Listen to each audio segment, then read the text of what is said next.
Waking up pregnant with a dead woman's baby is one thing. Discovering that dead woman was your identical twin, a sister you never knew existed, is something else entirely. When interior designer Alara Quinn opens her eyes in a fortress mansion owned by Roman Vale, the most feared crime lord in New York, she realizes the surrogacy agreement she signed has trapped her in a nightmare far darker than anything she imagined. The child inside her is the last piece of a shattered family, and Roman will do anything to protect it, even if that means keeping Alara locked away from the world she knows. If you're hooked, stay until the end. Hit that like button and drop a comment with your city so I can see how far this story travels. The headache came first. Alara Quinn felt it boring into her skull before she even opened her eyes, a dull, persistent throb that pulsed in rhythm with her heartbeat.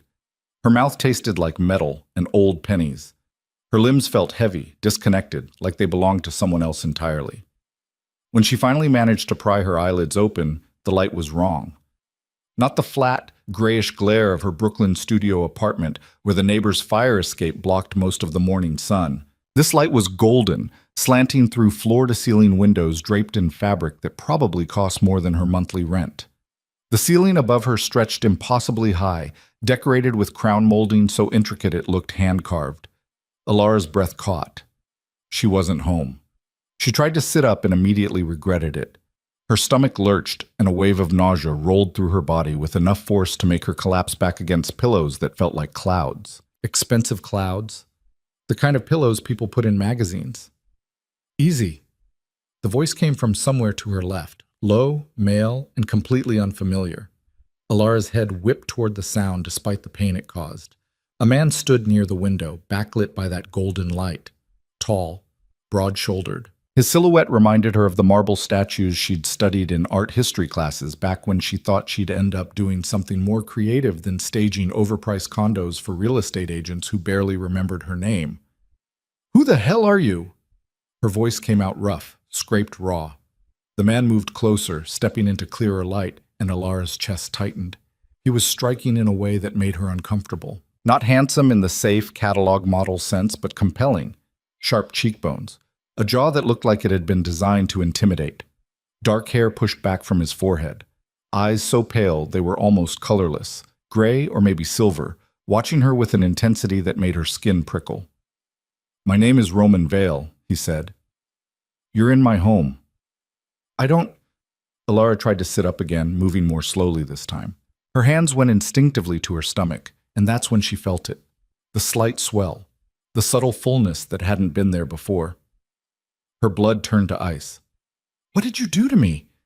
The words came out as a whisper, then louder, sharper. "What the fuck did you do?" Roman Vale didn't flinch.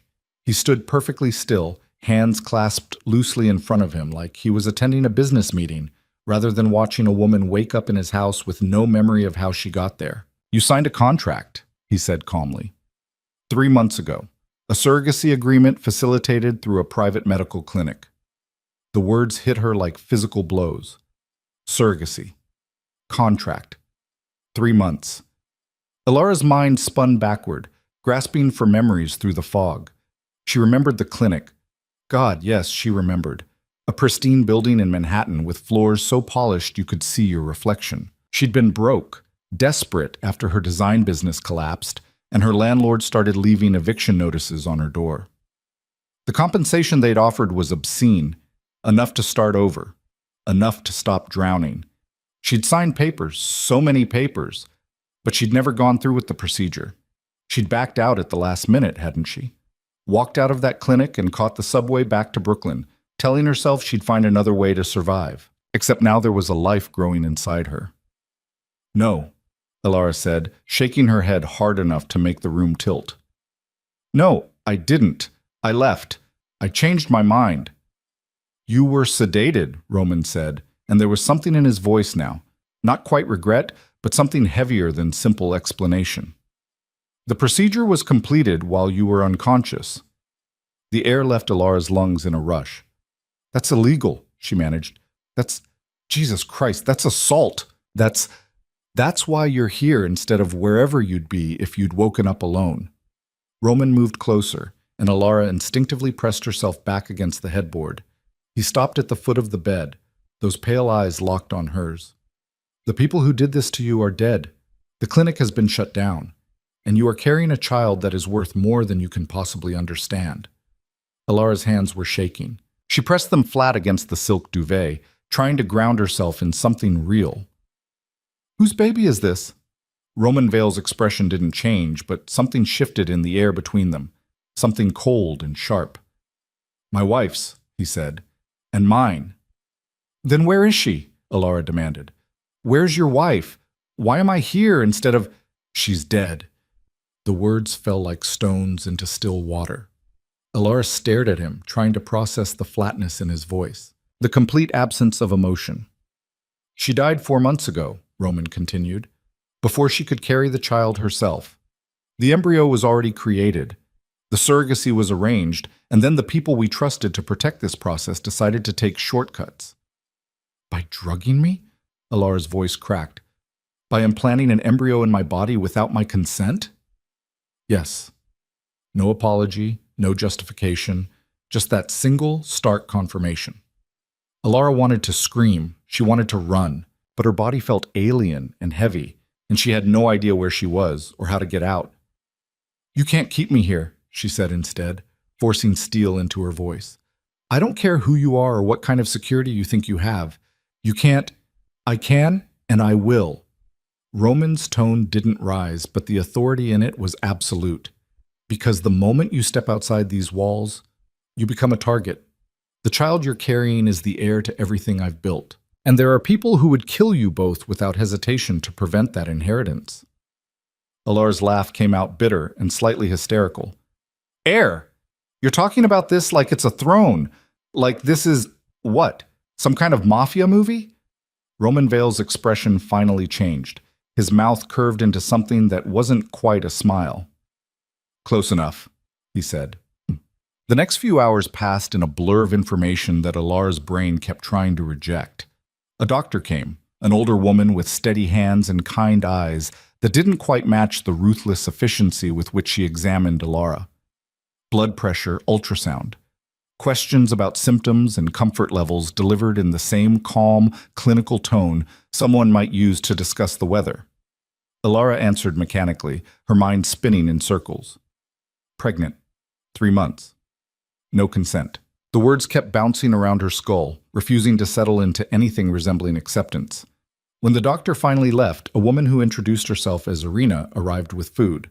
She was middle-aged and stocky, with iron gray hair pulled into a severe bun, and an expression that suggested she'd seen too much to be impressed by much of anything anymore. Eat, Irina said, setting down a tray laden with soup, bread, fruit, and what looked like fresh squeezed juice. Baby needs food. You need food. I need to leave, Alara countered.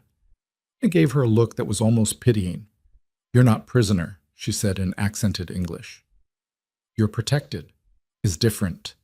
Is it? Yes. Irina moved toward the door, then paused. Mr. Vale lost wife, lost unborn child, lost future, now has chance at piece of that back. You think he lets that go? You think he lets you go? She left before Alara could respond. The food sat untouched on the tray while Alara stared out the window at manicured grounds that stretched farther than she could see. High walls topped with what she suspected was very sophisticated security. Gardens that probably required a full-time staff. Somewhere in the distance, a fountain. This wasn't a home. It was a fortress. And she was trapped inside it. Matsen. Roman Vale didn't return until evening. Alara had spent the afternoon exploring the bedroom, because it was a bedroom, not a cell, even if the distinction felt purely semantic at this point. Attached bathroom done in marble and gold fixtures.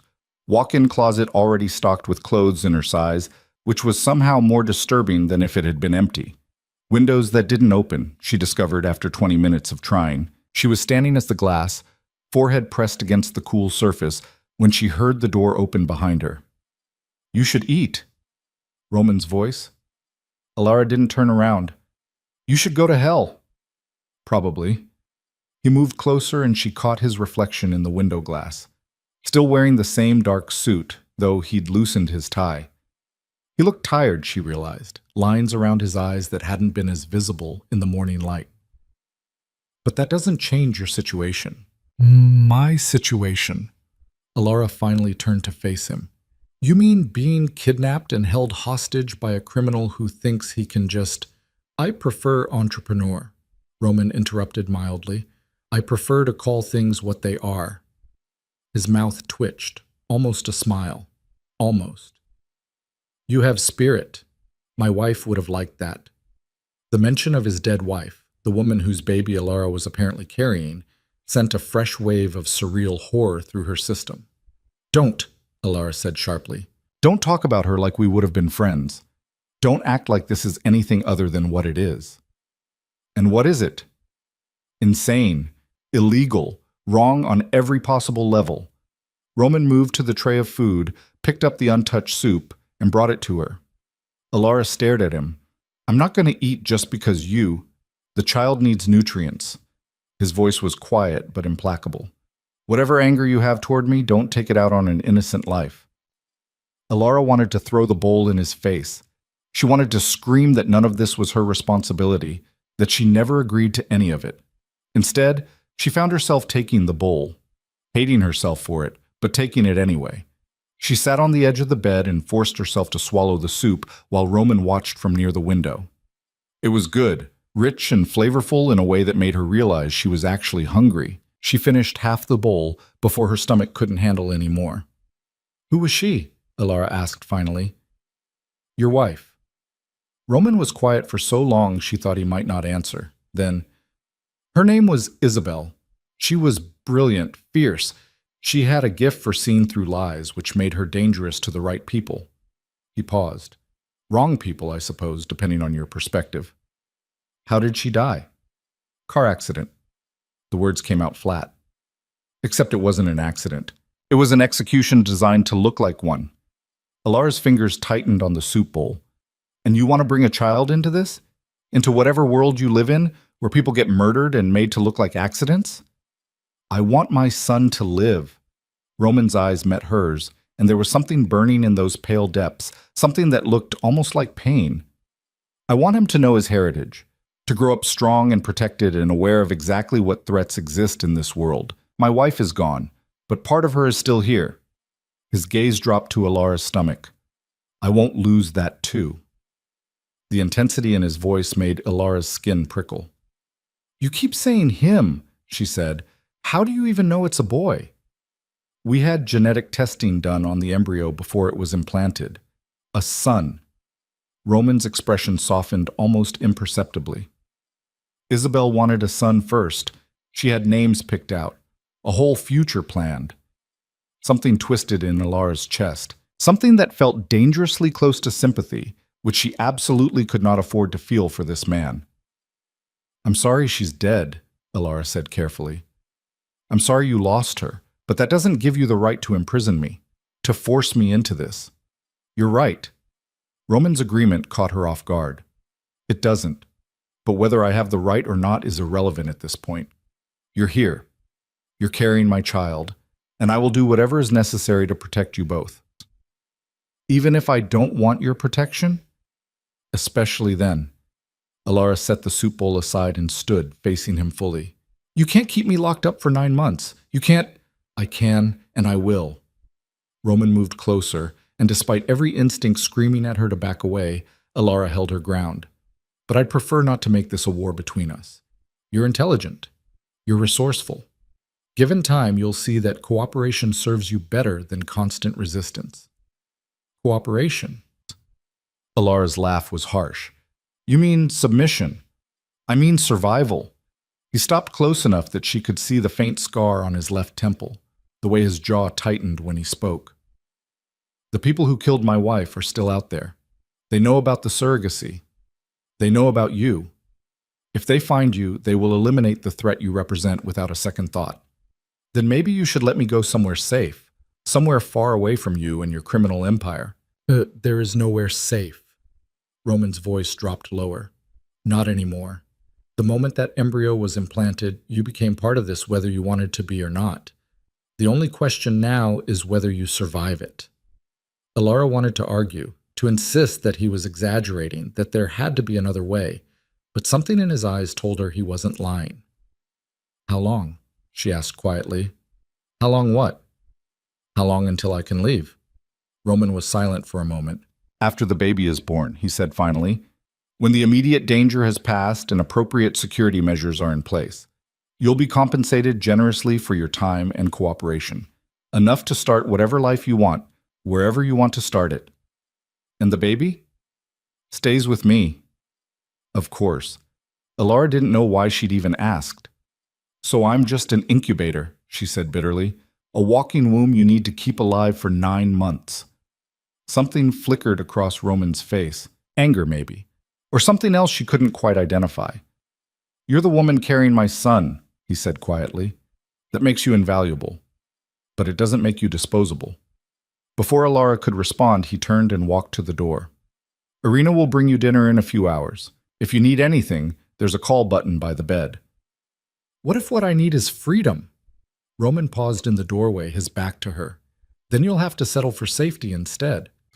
He left, and the lock engaged with a soft click that sounded like a prison door slamming shut. Alara didn't sleep that night. She lay in the massive bed, staring at the ceiling, trying to make sense of the impossible situation she'd found herself in. Every time she closed her eyes, she saw Roman Vale's face, those pale, unreadable eyes, the absolute certainty in his voice when he talked about keeping her here. She'd been poor before, desperate even, but she'd always had her freedom. Now she had luxury and safety, and a child growing inside her that wasn't supposed to be there. The cruelty of it made her want to scream. Around 3 in the morning, she gave up on sleep entirely and went to the window. The grounds were lit by subtle landscape lighting that made everything look like a stage set, beautiful and artificial and completely removed from reality. She pressed her hand against her stomach, still barely rounded, but undeniably present. "This isn't your fault," she whispered to the life inside her. "Whatever happens, this isn't your fault." The baby, because that's what it was now, whether she'd chosen it or not, didn't respond. But Alara felt the weight of responsibility settling onto her shoulders anyway. She'd spent her entire life trying to build something that mattered. A career. A reputation. A future that belonged to her alone. Now her body belonged to someone else's vision of what should be. The unfairness of it burned in her throat like acid. Morning came with Irina and another tray of food. "Eat," the older woman said, setting it down with the same no-nonsense efficiency as before. "Doctor says you must gain weight. Baby is small." "The baby is 3 months old," Alara said. "Of course it's small." Irina gave her a look that suggested she didn't appreciate sass with her morning deliveries. "Mr. Vale says you can walk grounds today. Fresh air is good." Alara sat up straighter. "I can go outside?" "With escort, security." Irina moved to the closet and started pulling out clothes. "It's dangerous for you to be alone, but fresh air is important." It wasn't freedom, but it was something. Alara found herself showering and dressing with more care than she had in months. The clothes fit perfectly, designer labels she recognized from magazine spreads. Everything soft and expensive and carefully chosen for a pregnant woman's comfort. The attention to detail was almost worse than if they'd just thrown random clothes at her. When she emerged from the bathroom, a man was waiting in the bedroom. Young, maybe mid-20s, with dark hair and watchful eyes. He nodded politely. "Miss Quinn, I'm Marcus. I'll be accompanying you this morning." "You mean guarding me?" His expression didn't change. "Escorting. Mr. Vale's orders." "Of course they are." The grounds were even more impressive up close. Manicured lawns. Flowering gardens that probably required an army of gardeners. The fountain she'd glimpsed from the window turned out to be a massive marble installation featuring some kind of mythological scene she couldn't quite identify. Everything was beautiful. Everything felt like a cage. Marcus kept a respectful distance, but never let her get more than a few feet ahead. Alara tested the boundaries, walking faster, changing direction suddenly. He matched her every move without apparent effort. "How long have you worked for Roman Vale?" she asked finally. 5 years. "And what exactly do you do?" "Security." "That's vague." Marcus almost smiled. "It's meant to be." They walked in silence for a while. Alara tried to memorize the layout, exits, weak points, anywhere that might offer an opportunity to escape. But the walls were high, the security cameras were everywhere, and she suspected there were things she wasn't seeing. Sensors, guards, measures designed to be invisible until someone tried to breach them. "Is it true?" she asked abruptly. "What he said about people wanting to kill me?" Marcus hesitated, and in that hesitation, Alara found her answer. "There are people who would see Mr. Vale's line ended," he said carefully. "The child you carry represents continuity, legacy. Some would view that as threat enough to act. So I'm bait." "No." Marcus's voice was firm. "You're protected. There's a difference." "Not from where I'm standing." They'd circled back toward the house. Alara could see the massive structure rising against the morning sky, all stone and glass and architectural ambition, a mansion built to impress and intimidate in equal measure. Roman Vale was standing on one of the terraces, phone pressed to his ear. Even from this distance, Alara could read the tension in his shoulders, the sharp gestures as he spoke. Whatever conversation he was having, it wasn't pleasant. Marcus noticed her looking. "He carries a lot," he said quietly. "More than most people see. I'm sure running a criminal empire is very stressful. He protects people." There was an edge to Marcus's voice now. Hundreds of families depend on the stability he maintains, the order he enforces. "You see a crime lord. I see a man who holds together something that would tear itself apart without him." Alara turned to study the younger man's face. "You believe in him." "I'm alive because of him." Marcus met her eyes. "So are a lot of other people. Whatever you think you know about Mr. Vale, you're only seeing part of the picture." Before Alara could respond, Roman appeared at the terrace railing. He said something into his phone, then ended the call and descended the stone steps toward them. "Miss Quinn." His greeting was formal. "I trust the grounds are adequate?" "They're a very pretty prison," Alara replied. Roman's expression didn't change, but she saw Marcus tense slightly beside her. "I need to speak with you," Roman said. "Something's come up." "How ominous." "Marcus, give us a moment." The younger man nodded and retreated back toward the house, leaving Alara alone with Roman in the middle of the garden. Around them, flowers bloomed in colors too perfect to seem entirely natural. "What is it?" Alara asked when the silence stretched too long. Roman's pale eyes fixed on hers. "There's something I didn't tell you yesterday, about my wife, about Isabel." "What kind of something?" He seemed to be choosing his words carefully, which was somehow more disturbing than if he'd just blurted it out. "The genetic testing we had done before the embryo was implanted, it revealed something unexpected, a marker that appeared in both the maternal and paternal DNA." He paused. "Specifically, a marker that suggested Isabel had a sibling, a twin." Alara's world tilted. "That's impossible. You said she was an only child, yes. That's what we believed." Roman took a step closer. "But the genetic evidence was irrefutable. Somewhere she had a twin sister, separated at birth most likely." The implication hit Alara like a physical blow. "No," she said. "No, you can't be suggesting—" "When the clinic sent me your information after the procedure was completed without your consent, I had my people look into your background, your genetics." Roman's voice was steady, but there was something almost gentle in it now. "Alara, you're not just a random surrogate. You're Isabel's biological twin sister." The words didn't make sense. They couldn't make sense. "That's insane," Alara whispered. "I would know. My mother would have told me. There's no way. You were adopted. Through a private agency that closed down 20 years ago. The records were sealed. How do you— I have resources. And once I suspected the connection, I had the genetic testing redone. Multiple times through different labs." Roman's gaze held hers. "You and Isabel are identical twins. You share the same biological parents. You were separated within days of birth and placed with different families." Alara's knees felt weak. She sat down hard on a nearby bench, her mind refusing to process what he was telling her. A twin sister. A sister she never knew existed. A sister who was dead. "Why?" The word came out broken. "Why would someone separate twins?" "I don't have all the answers yet, but I'm looking." Roman sat beside her, careful to leave space between them. What I do know is that the child you're carrying is connected to both of us now. Genetically, you're his aunt, but you're also the woman bringing him into this world." Alara pressed her hands to her face, trying to breathe through the panic rising in her chest. "This is too much. I can't. I know." And there was something in Roman's voice now that she hadn't heard before, something that almost sounded like understanding. "But it's the truth, and you deserve to know it." She looked at him through her fingers, this man who'd turned her entire life inside out in the space of 24 hours. "Did you know?" she asked. "When you found out I was the surrogate they'd used, did you know who I was?" "Not immediately, but once I saw your face," he trailed off. "You look exactly like her. It's why I was certain even before the tests came back."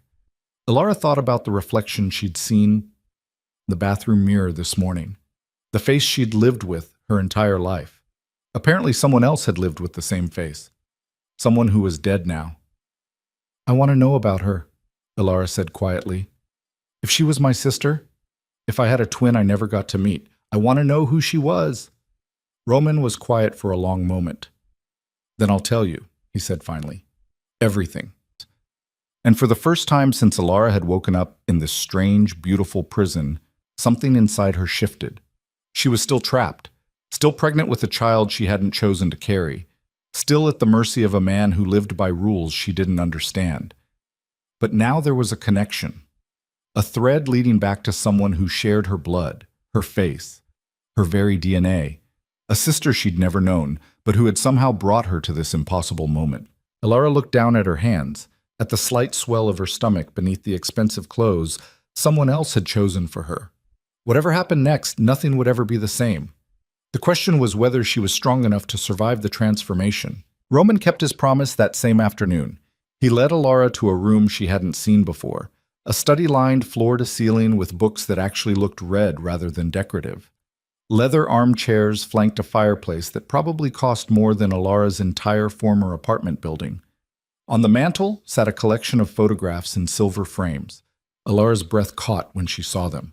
The woman in the photos had her face, her eyes, her mouth. Even the way she smiled, slightly crooked, like she was in on a joke no one else understood, was identical to the expression Alara saw in her own mirror every morning. "That's impossible," Alara whispered, moving closer. Her fingers hovered over one of the frames but didn't quite touch. "We can't look that much alike." Identical twins often do.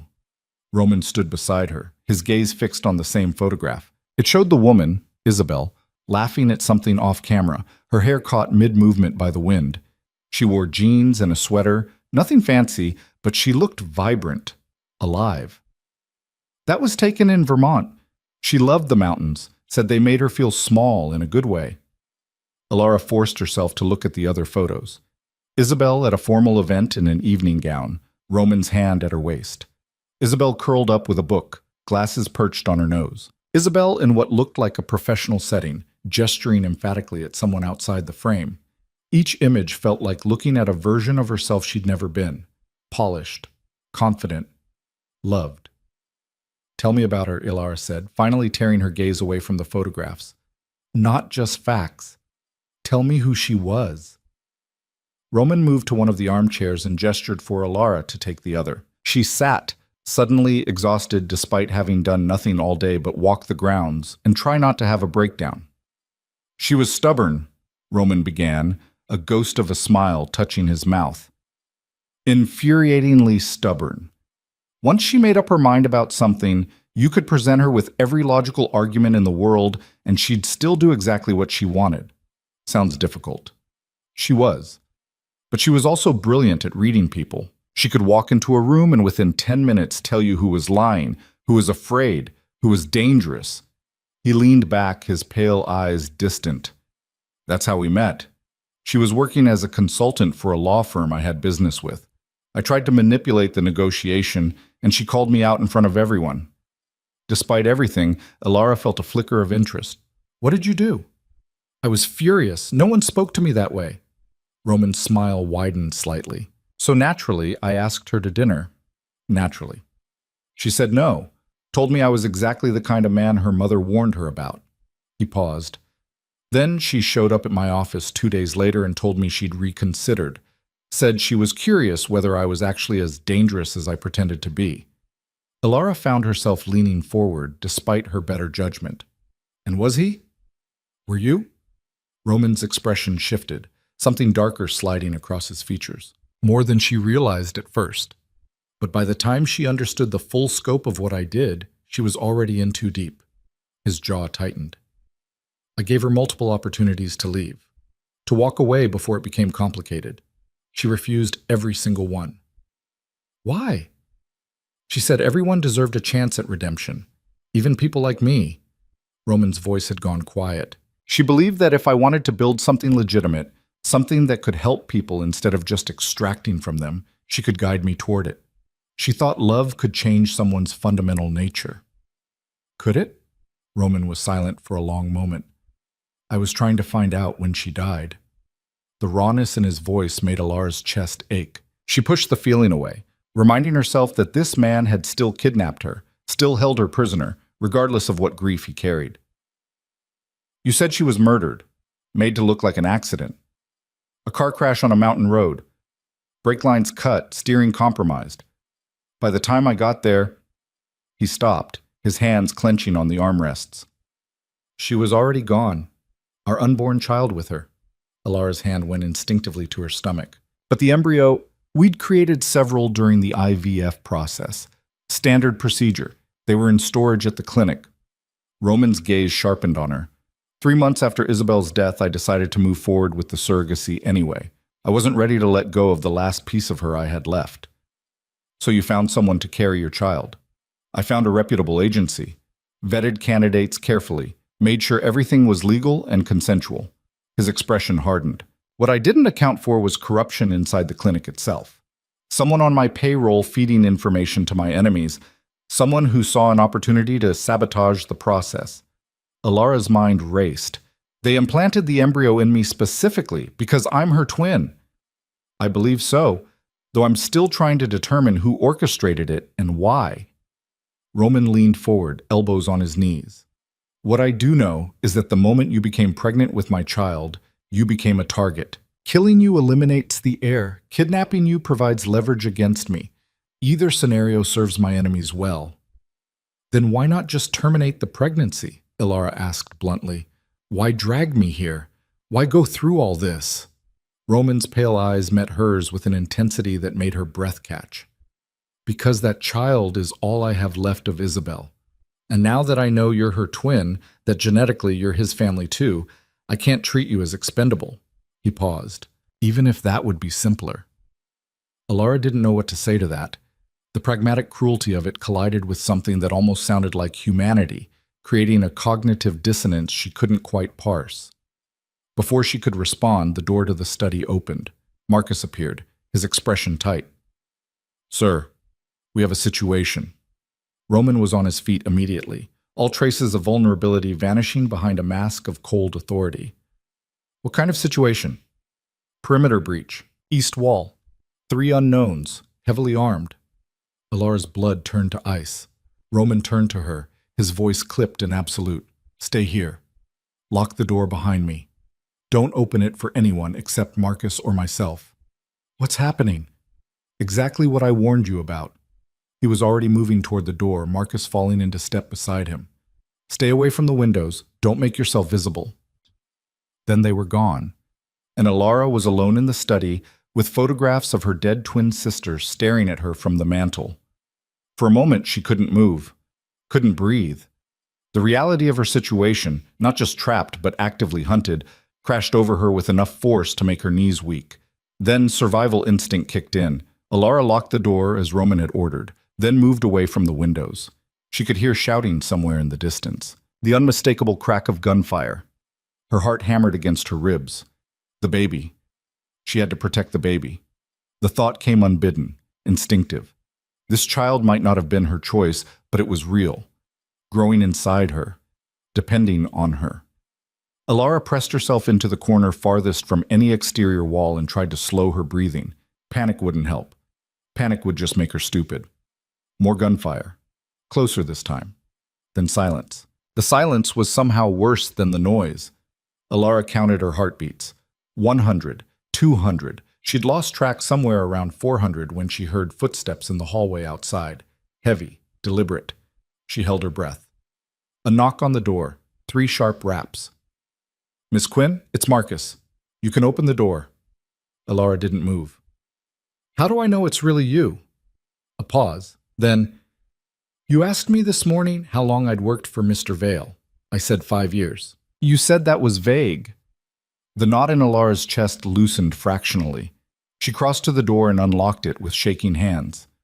Marcus stood on the other side, blood splattered across his shirt. Not his blood, Alara realized with a sickening lurch. Someone else's. "Are you hurt?" he asked immediately. "No, What happened? Is Roman—" "Mr. Vale is fine. The threat has been neutralized." Marcus stepped into the room, his eyes scanning every corner before returning to her face.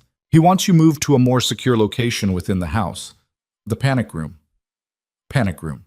Alara's laugh came out slightly hysterical. "Of course there's a panic room." Marcus didn't smile. "This way." He led her through a maze of hallways Alara hadn't seen before. Servants' passages, maybe, or just routes designed to be invisible to casual guests. They passed 2 other security personnel, both armed, both looking as grim as Marcus.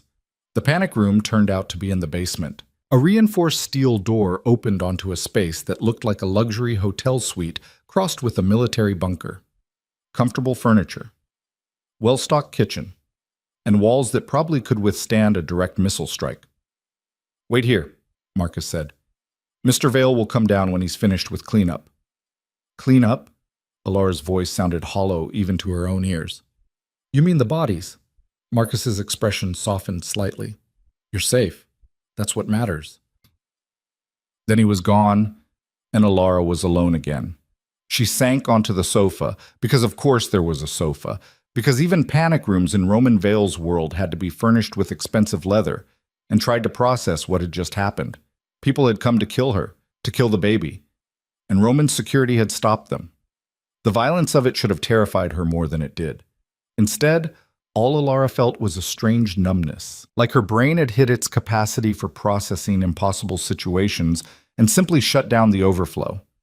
She didn't know how long she sat there before the steel door opened again and Roman appeared. He'd changed clothes. No more blood-spattered suit, but there was something in his eyes, something cold and final, that told Alara exactly what kind of cleanup he'd been overseeing. "Are you hurt?" His first question, just like Marcus's had been. "No." Roman nodded once, then moved to the small bar built into one wall. He poured himself 2 fingers of something amber and drank it in a single swallow. "Who were they?" Alara asked. "Mercenaries. Hired by someone who knew exactly when and where to strike." He poured another drink but didn't touch it yet. "Which means we have a leak. Someone inside my organization feeding information to my enemies. So this will happen again. Not here. Not like this." Roman finally turned to face her fully. "I'm moving you somewhere safer. A property upstate, completely off the books. Only a handful of people will know the location." Alara's laugh was bitter. "Another cage, just a different one. A cage that keeps you alive." Roman's voice was hard. "You can resent me all you want for that, but you're alive to resent me, which is more than you'd be if I'd left you to your own devices." He wasn't wrong. Alara hated that he wasn't wrong. "When?" "Tonight. We move in 2 hours." Roman finally picked up the second drink, studying the amber liquid. "Pack whatever you want to bring. Irina will help you." "And if I refuse to go?" Roman's pale eyes lifted to hers. "Then I'll have you sedated and moved anyway. I'd prefer not to, but I will." There it was. The truth beneath all the careful consideration and almost gentle explanations. Roman Vale would do whatever was necessary to protect his unborn child, including treating Alara like cargo if she forced his hand. "I hate you," she said quietly. "I know." He drank the whiskey. "But hate me alive rather than dead. It's a better arrangement for everyone." Before Alara could respond, her phone, the one they'd returned to her that morning, wiped clean of all her contacts and apps, buzzed in her pocket. She pulled it out, frowning. A text from an unknown number. Her blood turned cold as she read it. "Did Roman tell you how Isabel really died?" Ask him about the baby. Ask him why she was driving that night. Alara's hand shook as she looked up at Roman. What? He asked immediately, reading her expression. What's wrong? She held out the phone without speaking. Roman's face went completely blank as he read the message.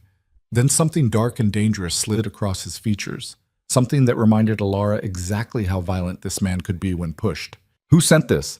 His voice was ice. I don't know. Unknown number. Roman pulled out his own phone, barking orders at whoever answered on the other end. Trace the number, find the source, lock down all communications. He ended the call and looked at Alara with an expression she couldn't quite read. Whatever they're trying to imply. Just tell me the truth, Alara interrupted. Was Isabel pregnant when she died? Beyond the embryos you'd already created? Roman's silence was answer enough. She was 14 weeks along, he said finally. We'd just started telling people.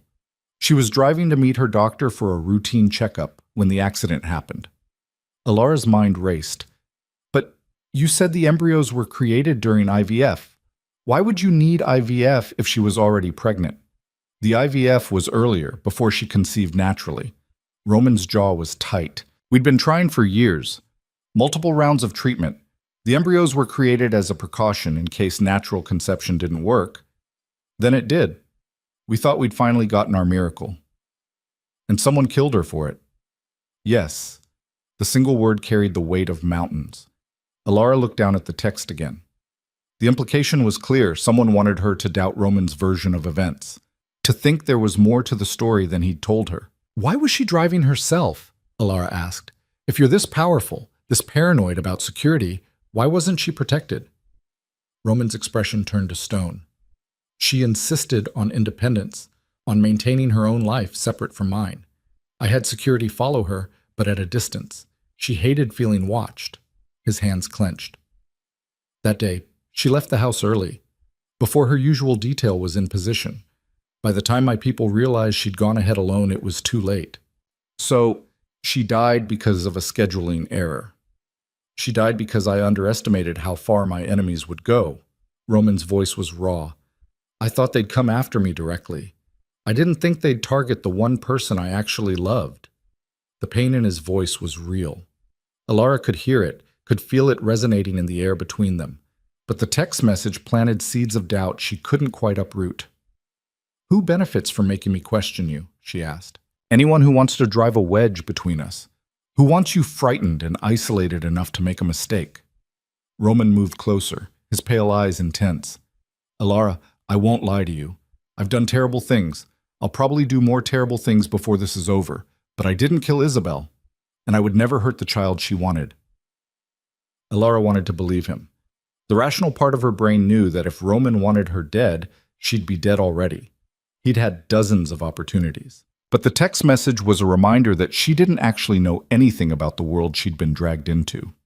The alliances, the enemies, the complex web of violence and loyalty that apparently surrounded Roman Vale's empire. I need time, she said, to think about all of this. You have 2 hours. Roman's voice was back to business. Then we move, whether you're ready or not. He left without another word, the steel door closing behind him with a pneumatic hiss that sounded almost like a sigh. Alara looked down at her phone again, at the message that had appeared from nowhere, designed to unsettle and disturb. Ask him about the baby. But she had asked, and Roman had answered. The question was whether she believed him. Irina appeared 90 minutes later with empty suitcases and a brisk attitude that suggested she'd packed for emergency evacuations before. Clothes first, she said, already moving toward the bedroom that had been prepared for Alara on this level. Comfortable things. You will be in a new place for many weeks, maybe months. Sounds like paradise, Alara muttered. Irina gave her a sharp look. You think this is bad? You should see what happens to people Mr. Vale doesn't protect. She started pulling clothes from drawers, folding them with military precision. My daughter was in bad situation. Terrible man. Mr. Vale helped her disappear, gave her new identity, new life. She is safe now. Happy. He's not a saint, Irina. No, but he keeps his promises. The older woman paused, a sweater held loosely in her hands. Mrs. Isabel used to say that. Roman is many things, but he always keeps his word. If he says you are protected, you are protected. Ilara wanted to argue, to point out that protection that came with imprisonment wasn't really protection at all. Instead, she found herself helping pack, choosing which clothes to bring, which books from the small library someone had stocked in the panic room. Small, stupid decisions that felt like the only control she had left. They were nearly finished when Marcus appeared in the doorway. "Convoy's ready. We leave in 15 minutes. Convoy. Ilara looked up from the suitcase she'd been filling. How many vehicles? 4, 2 ahead, 2 behind, all armored. We'll have air support tracking until we're clear of the city. The scale of it was absurd, like she was some kind of head of state being moved through a war zone, except the war zone was real. The people trying to kill her were real, and the baby growing inside her was the prize everyone wanted. Ilara zipped the last suitcase closed and straightened, pressing a hand to her lower back. The ache there had been building all day. Stress, probably. Or just the physical reality of being pregnant. "Let's get this over with," she said. Marcus and another guard carried her luggage while Ilara followed Irina through more hidden passages. They emerged in an underground garage that looked like it could house a small army. Black SUVs with tinted windows. Sedans that probably cost more than most people made in a year. And in the center, a vehicle that looked more like a tank than a civilian car. Roman stood beside it, talking quietly with a man Ilara didn't recognize. When he saw her approach, he broke off the conversation and moved to intercept her. "You'll ride with me," he said. Not a question. "Do I have a choice?" Not particularly. At least he was honest about it. Roman opened the rear door of the armored vehicle and gestured for Ilara to climb in. The interior was surprisingly comfortable. Leather seats, climate control, enough legroom that even someone tall wouldn't feel cramped. Ilara buckled herself in while Roman slid in beside her. The door closed with a heavy thunk that sounded like a vault ceiling. 2 hours, Roman said to the driver. "Stay on the route we discussed. No deviations." "Yes, sir." The convoy pulled out in precise formation. 2 vehicles ahead, the armored car in the middle, 2 more behind. They moved through the underground garage toward what looked like a solid wall, until it slid open, revealing a private road that bypassed the main gates entirely. Ilara watched the mansion disappear behind them through the tinted windows. Part of her felt relief at leaving. Another part whispered that she was just trading one cage for another. They drove in silence for the first 30 minutes. The city gave way to suburbs, then to stretches of highway bordered by forests that looked black in the darkness. Ilara kept her eyes on the window, watching the world slide past. "You should try to sleep," Roman said eventually. "It's a long drive." "I'm not tired." "You're exhausted. I can see it." Ilara turned to look at him. In the dim light from the dashboard, his face was all sharp angles and shadows. He looked tired too, she realized, the kind of bone-deep weariness that came from carrying too much for too long. "How do you do it?" she asked. "Live like this constantly, always waiting for the next attack." Roman was quiet for a moment. "You get used to it. The hypervigilance becomes normal. You learn to sleep light, react fast, trust no one completely." He glanced at her. "It's not a life I'd wish on anyone." "But it's the life you're forcing on me. Only temporarily, until the threat is neutralized and appropriate measures are in place." "You keep saying that. But what if the threat is never neutralized? What if this is just how things are in your world?" Roman's jaw tightened. "Then I'll make sure you and the child are protected anyway, whatever that requires." His certainty should have been comforting. Instead, it just reminded Ilara how completely her autonomy had been stripped away. She turned back to the window, watching the dark trees blur past. Somewhere out there was her old life, her tiny apartment with the broken dishwasher and the view of the neighbor's brick wall. Her portfolio of design work that had never quite translated into stable income. The freedom to make her own terrible decisions. All of it felt like it belonged to someone else now. "I want to know more about her," Ilara said abruptly. "About Isabel, what she liked, what she hated, everything." Roman shifted beside her. She could feel his gaze on her profile. "Why?" "Because she was my sister. Because I have a right to know who she was." Ilara finally looked at him again. "And because if I'm going to carry her child, I want to understand what kind of person she was. What she would have wanted for him." Something in Roman's expression softened fractionally. She loved old movies, the black and white ones from the 40s and 50s. She said modern films were too polished, too self-aware. He paused, seeming to gather memories. She collected vintage jewelry.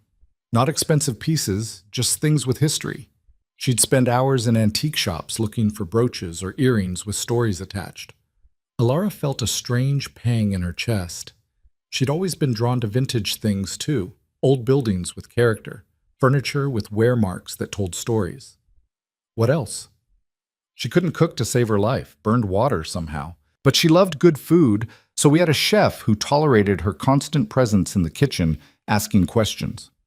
Roman's mouth curved slightly. She wanted to learn. She just never had the patience to follow recipes properly. Sounds frustrating. It was charming. The fondness in his voice was undeniable. Everything about her was charming, even the parts that should have been annoying. They talked for the next hour, Roman sharing pieces of Isabel's life while Alara listened, hungry for details about the sister she'd never known.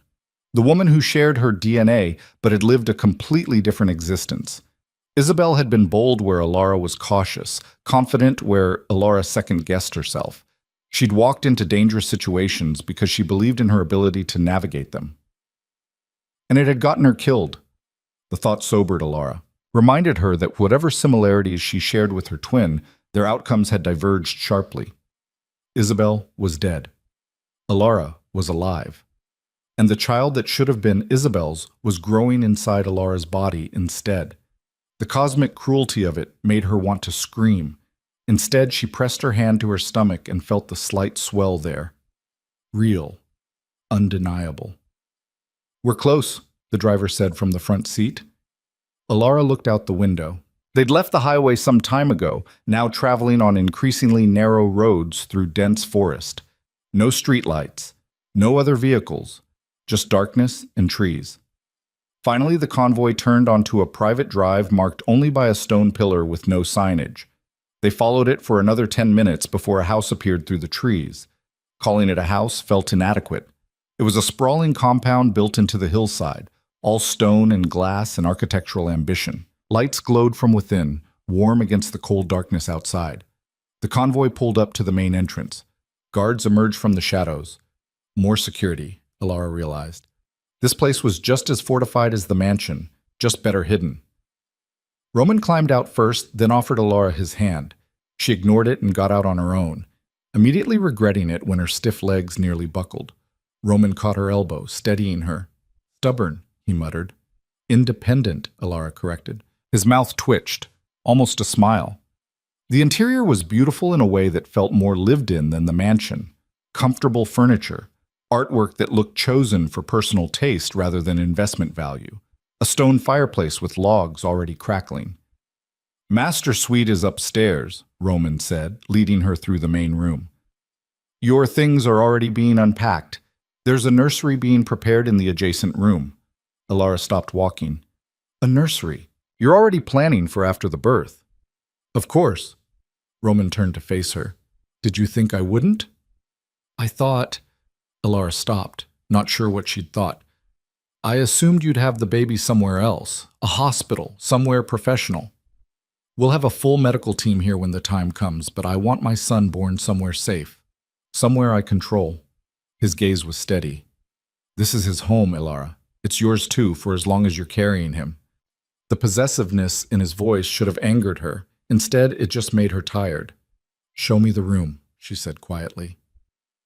Roman led her upstairs to a suite that managed to be both spacious and somehow cozy.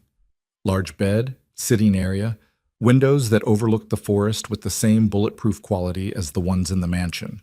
And through a connecting door, visible even from where Alara stood, was the nursery. She moved toward it before she could stop herself. The room was only partially finished, furniture still being assembled, walls painted a soft gray blue. But there was already a crib, a rocking chair, shelves waiting for books and toys. "Isabel picked the color," Roman said from behind her. "Before she died. She wanted something neutral but warm, said a child's room should feel like a refuge." Alara pressed her hand to the doorframe, emotions she couldn't name rising in her throat. This should have been Isabel's moment. Isabel's nursery, Isabel's baby. Instead, it was Alara standing here, Alara carrying the child, Alara living the life her twin sister had died before she could complete. "I'm tired," she said, her voice rough. "I need to sleep." "Of course." Roman stepped back, giving her space. "If you need anything, there's a call button by the bed. Someone will respond immediately." Alara nodded, not trusting herself to speak. She waited until Roman left before letting the tears come. Silent, angry, grieving for a sister she'd never known and a life she'd never chosen. The baby shifted inside her, just a flutter, barely perceptible, but real. So terribly, impossibly real. Alara woke to sunlight streaming through unfamiliar windows and the smell of coffee drifting up from somewhere below. For a disoriented moment, she thought she was back in her Brooklyn apartment, that everything had been some kind of stress-induced fever dream. Then she felt the weight in her abdomen, the slight pressure against her bladder that meant the baby was real and growing and impossible to ignore. She pushed herself upright with a groan, her back protesting the movement. 4 months pregnant now, according to the doctor who'd examined her yesterday. 4 months of carrying a child she hadn't agreed to, in a body that felt less like her own with each passing day. The bedroom was exactly as she remembered from last night. Too large, too luxurious, too much like a gorgeous trap. Through the windows, she could see forest stretching in every direction. No neighbors. No other houses visible. Just trees and sky and the kind of isolation that probably cost a fortune to maintain.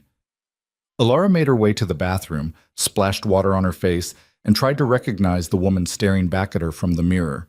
Same dark hair, though she hadn't bothered styling it in weeks. Same eyes, though they looked harder now. More wary. Isabel's eyes, she thought. Her dead twin's face looking back at her. The thought still felt surreal, like something from a badly written thriller rather than actual life. She dressed in loose pants and a sweater. Everything was loose now, designed to accommodate a body that was changing faster than she could accept, and made her way downstairs. The smell of coffee grew stronger as she descended. She followed it to a kitchen that managed to be both professional grade and somehow homey, all granite counters and copper pots hanging from a rack above the island. Roman stood at the stove, flipping what looked like an omelet. Alara stopped in the doorway, genuinely surprised. "You cook?" He glanced over his shoulder, his pale eyes assessing her in that way he had, like he could read her physical state from across a room. "I do many things people don't expect." He plated the omelet and gestured to the island. "Sit. You need to eat. I'm not hungry. The baby is. Sit." Alara bristled at the command but found herself obeying anyway. She was hungry, despite her claims otherwise. Starving, actually. In that specific way, pregnancy made her crave food and reject it in equal measure. Roman set the plate in front of her along with orange juice and a selection of fresh fruit. The omelet was perfectly golden, filled with vegetables and cheese that smelled divine. "Where's Irina?" Alara asked, picking up her fork. "I gave her the morning off. Thought you might prefer fewer people hovering." Roman poured himself coffee and leaned against the counter opposite her. "How did you sleep?" "Badly." Alara took a bite of the omelet and had to suppress a sound of appreciation. It was delicious. "Your bed is too soft. I'll have it replaced." "That's not—" She stopped, realizing he was serious. "Don't replace the bed. I'm just complaining." "You're entitled to complain." Roman sipped his coffee, watching her eat with that same assessing gaze. "The situation is not what you chose." "No, it's not." They sat in silence while Alara worked through the omelet. She could feel Roman's attention on her, heavy and constant. It should have made her uncomfortable. Instead, she found it oddly steadying, like having a guard dog that happened to be extremely dangerous but had decided she was worth protecting. "We need to talk," Roman said when she'd finished eating. "About what happens next." Alara set down her fork. "You mean about how long I'm staying in this gilded cage?" "I mean about the people who attacked us, about the leak in my organization, about keeping you alive long enough to deliver my son safely." His voice was level, but she could hear the steel underneath. "Someone inside my operation fed information to my enemies, someone I trusted, and until I find out who, nowhere is completely safe." "Then what's the point of moving me here?" "Damage control. Limiting who knows your location, making it exponentially harder for anyone to get to you." Roman set down his coffee cup. But I need you to understand something. The people hunting us, they're not going to stop. They can't afford to. My son represents the continuation of everything I've built. To my enemies, that's an existential threat. Ilara's hand went instinctively to her stomach. So what? I just hide here forever? You hide here until I eliminate the threat, which I will. The certainty in his voice was absolute, but it requires time, resources, and unfortunately, some risk. What kind of risk? Roman hesitated, which was unusual enough that Ilara's chest tightened. The kind where I need to draw them out, make them think they have an opening. He met her eyes. I need to make them believe you're vulnerable. Ilara's stomach dropped. You want to use me as bait. I want to create a scenario where they feel confident enough to make a move, then crush them completely. Roman's expression was cold now, ruthless. But I won't do it without your consent. If you say no, we find another way. It just takes longer. And in the meantime, I stay locked up. Yes. Ilara pushed back from the island, pacing to the windows. The forest outside looked peaceful, deceptively safe. What exactly would this scenario involve? A controlled exposure. You'd appear to be alone, inadequately guarded. We'd leak the information through channels I know are compromised. When they strike, my people will be ready.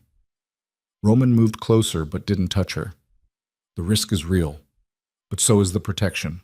I won't let them take you. You can't guarantee that. No, but I can make the odds extremely favorable.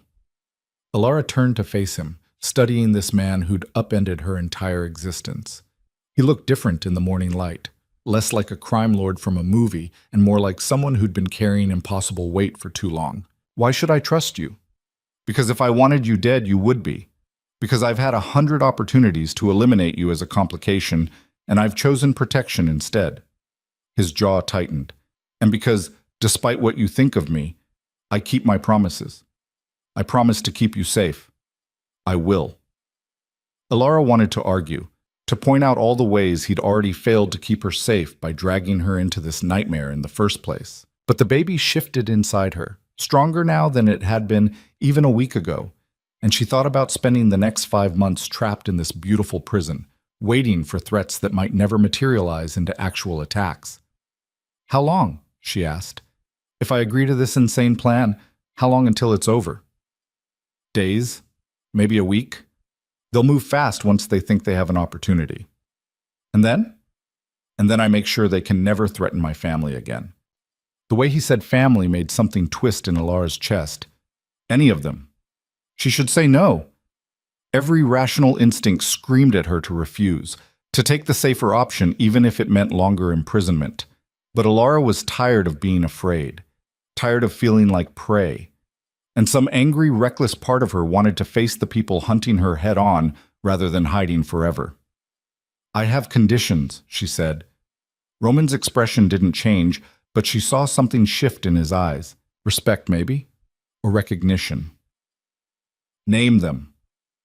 I want to know everything. The plan, the backup plans, who's involved. No more information on a need-to-know basis. Ilara crossed her arms.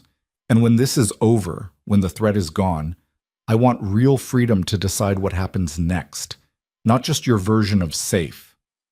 Agreed. No hesitation. Just like that? You're the one taking the risk. You deserve transparency. Roman pulled out his phone. I'll have Marcus bring up the operational details. We meet in an hour to go over everything. He started to leave, then paused in the doorway. Ilara, thank you. The sincerity in his voice caught her off guard. She nodded, not trusting herself to speak. After he left, she stood at the window for a long time, watching clouds move across the sky and wondering if she'd just made the stupidest decision of her life. The baby kicked, a real kick this time, unmistakable, and Ilara pressed her hand to the spot. Your father is insane, she whispered. And apparently, so am I. The war room, as Marcus called it, turned out to be a converted study on the second floor. Maps covered one wall, computer monitors on another, a conference table in the center surrounded by chairs that had probably hosted dozens of illegal strategy sessions. Roman stood at the head of the table, flanked by Marcus and two other men Alara didn't recognize. One was older, maybe 60, with silver hair and the kind of face that suggested he'd seen violence up close and learned to live with it. The other was younger, barely 30, with a nervous energy that manifested in constant small movements. "Ms. Quinn," the older man nodded politely. "I'm Victor, head of security operations. This is Danny, our intelligence specialist." Danny raised a hand in an awkward wave. Alara took the seat Roman pulled out for her, suddenly aware that she was the only woman in the room. The only person who wasn't trained for violence or strategy or whatever else these men did in their professional capacities. "Walk her through it," Roman said, settling into the chair beside her. Victor moved to the maps on the wall. Red pins marked various locations. Blue lines connected them in patterns Alara couldn't decipher. "We've identified 3 primary groups with motive to eliminate the heir," Victor began. "The Volkov faction out of Brighton Beat, the Chen organization operating in Chinatown, and a wild card. Mercenaries we believe are being funded by someone inside your own operation, Mr. Vale." "The leak," Alara said. "Correct." Victor tapped one of the red pins. "We've narrowed the suspects to 5 individuals with access to sensitive information, but we haven't been able to identify which one is compromised. So you want to feed them all the same false information and see who bites," Alara guessed. "Essentially." Danny leaned forward, his fingers drumming on the table. "We leak that you're being moved to a medical facility in Westchester for prenatal care. Limited security detail. Vulnerable window of approximately 3 hours. But I won't actually be there." "You will." Roman's voice was firm. "That's what makes it convincing. You'll be at the facility receiving actual medical care. But the security you'll appear to have is a fraction of what will actually be present." Alara's pulse quickened. "You're serious? You actually want me there?" "The threat has to be credible," Victor said. "If you're not present, they'll suspect a trap. But with you there, they'll commit fully. Bring their best people. Give us a chance to eliminate the threat permanently." "By eliminate, you mean kill." Victor's expression didn't change. "Yes." The bluntness of it was almost refreshing. No euphemisms, no pretending this was anything other than what it was. "Show me the facility," Alara said. Danny pulled up blueprints on one of the monitors. A medical building, 3 stories, surrounded by parking and what looked like well-maintained grounds. Standard suburban medical complex. "You'll enter through the main entrance with 1 visible guard," Danny explained. "Appear to go to the 3rd floor for your appointment. In reality, you'll be in a reinforced exam room with concealed positions for our people." "How many?" 15 inside the building. Another 20 in surrounding positions. Sniper support on adjacent rooftops. Air assets on standby. Victor's tone was matter-of-fact. "If they come for you, we'll be ready." Alara studied the blueprints, trying to find the flaws in the plan. There had to be flaws. There were always flaws. What if they don't take the bait? What if they realize it's a trap? "Then we've lost nothing except time," Roman said, "and we move to more aggressive measures." "What kind of measures?" His pale eyes met hers, and she saw the predator beneath the careful civility. "The kind I'd prefer not to discuss in front of you." "Fair enough." "When?" Alara asked. 3 days? Roman leaned back in his chair. "We start leaking information tomorrow through multiple channels. Give them time to plan. Then we execute." 3 days. 72 hours to prepare for people to try to kill her while Roman's private army waited in the shadows. "I want a weapon," Alara said abruptly. The room went silent. "Absolutely not," Roman said. "Why? Because you don't trust me not to shoot you?" "Because you're not trained. You'd be more likely to hurt yourself than defend yourself effectively." Alara leaned forward, matching his intensity. "Then train me. I have 3 days. Teach me enough to not be completely helpless if something goes wrong." "Nothing will go wrong." "You can't promise that. You said so yourself." She held his gaze. "I'm agreeing to your plan, but I'm not going in there defenseless. Either you teach me basic self-defense and how to handle a weapon, or I back out right now." Roman's jaw worked. She could see the war happening behind his eyes, the part of him that wanted complete control versus the part that recognized she had a point. 2 hours a day, he said finally. Marcus will teach you. Basic defensive techniques only. And if I don't think you're ready by the time we execute, the deal is off. Fine. Victor and Danny exchanged glances that suggested they'd just witnessed something unusual. Roman Vale backing down from an argument, apparently, was noteworthy. The rest of the meeting covered logistics, entry times, communication protocols, what to do if things went wrong in various specific ways that all sounded terrifying. By the time they finished, Alara's head was spinning with information, guard rotations, extraction routes, code words that meant everything from proceed as planned to abort immediately. Get some rest, Roman said as the others filed out. Training starts tomorrow morning. Alara nodded, exhaustion suddenly crashing over her. She'd been awake for less than 6 hours and already felt wrung out. She started toward the door, then stopped. Roman. He looked up from the papers he'd been organizing. Why are you doing this, really? Alara turned to face him fully. You could just keep me locked up somewhere. Wait out the pregnancy. You don't have to put yourself at risk to draw out your enemies. Roman was quiet for a long moment. When he spoke, his voice was softer than she'd heard it before. Because I'm tired of living defensively. Tired of reacting to threats instead of eliminating them. He met her eyes. And because my son deserves to grow up in a world where he doesn't have to constantly look over his shoulder. If I can end this now, I will. Even if it costs you? Especially then. There was something in his expression, a resignation that looked almost like peace, like he'd already accepted whatever price this might demand. Alara wanted to ask more, to dig deeper into whatever drove this man to risk everything for a child that hadn't even been born yet. Instead, she just nodded and left, the weight of what she'd agreed to settling onto her shoulders like a physical thing. Training began at dawn the next morning. Marcus met her in what turned out to be a fully equipped gym in the basement. Mats covered the floor. Weapons lined one wall.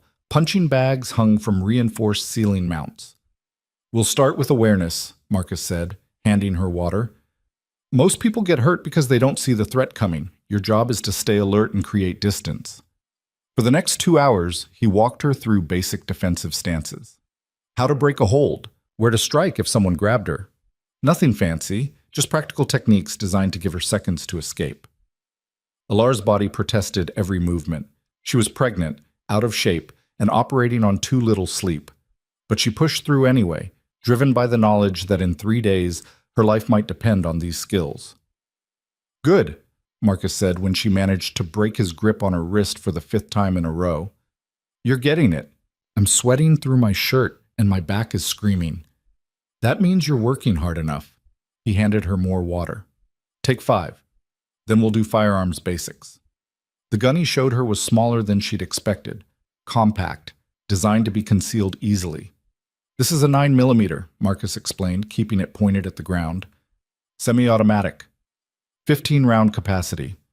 We're not going to make you an expert in 3 days, but I can teach you enough to not shoot yourself if you need to use it. He walked her through the mechanics. Loading, safety, stance, breathing, all delivered in that calm, professional tone that made it feel almost normal. When he finally let her fire at targets downrange, the recoil surprised her. The noise, even through ear protection, was overwhelming. But she kept shooting, adjusting her grip, her stance, her breathing, until she could hit the paper target consistently. Not well, but consistently. You're not going to win any competitions, Marcus said, but if someone's close enough, you could probably convince them to back off. That's the goal, right? Survive long enough for your people to eliminate the threat. Exactly. They trained for another hour before Marcus called it. Alara stumbled upstairs, every muscle burning, and found Roman in the kitchen again. How'd she do? He asked Marcus. Better than expected. She doesn't quit. No. Roman's eyes tracked Alara as she collapsed into a chair. She doesn't. He set a plate of food in front of her. Grilled chicken, vegetables, rice. All healthy.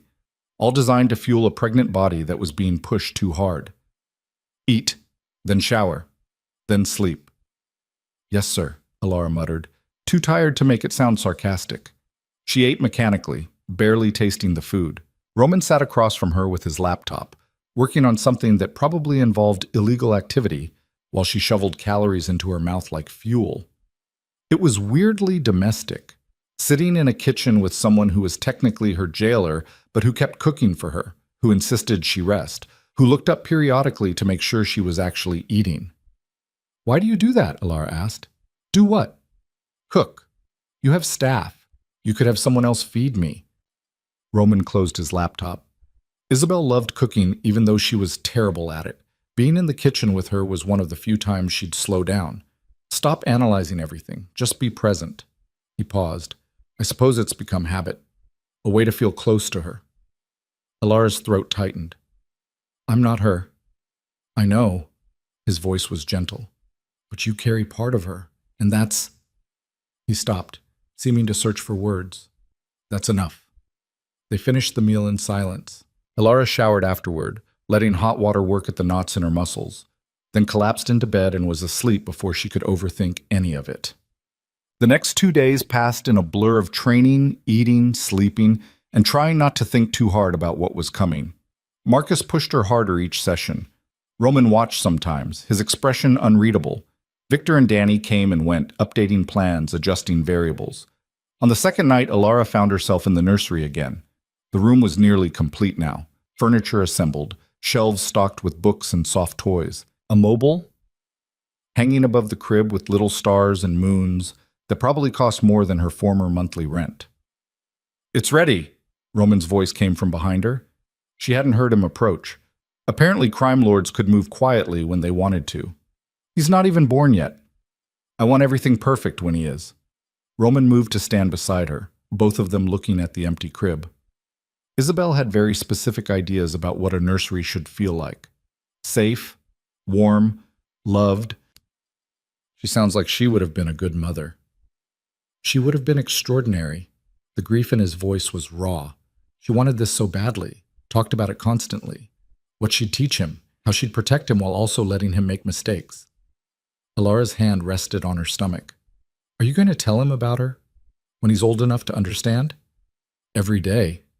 Roman's pale eyes found hers. "He'll know exactly who his mother was, what she stood for, how much she wanted him." "And what will you tell him about me?" The question hung in the air between them. That you gave him life when his mother couldn't. That you were brave enough to stand between him and the people who wanted him dead. Roman turned to face her fully. That you were family, even before you knew it. Alara's eyes stung. She blinked hard, refusing to let tears fall. "I should sleep. Big day tomorrow." "Alara." Roman's hand caught her wrist gently. "You can still back out. Say the word, and we find another way." She could. She absolutely could. But the baby kicked right then, a firm push against her ribs. And Alara thought about spending the next 5 months hiding, living in fear, never knowing when the next attack might come. "No," she said. "We end this tomorrow." Roman's grip tightened briefly, then released. "Then get some rest, and trust that I'll keep you safe."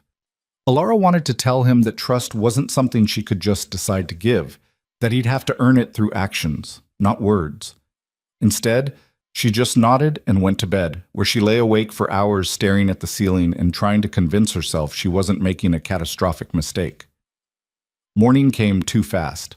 Alara dressed in the clothes that had been laid out for her, regular maternity wear, nothing special.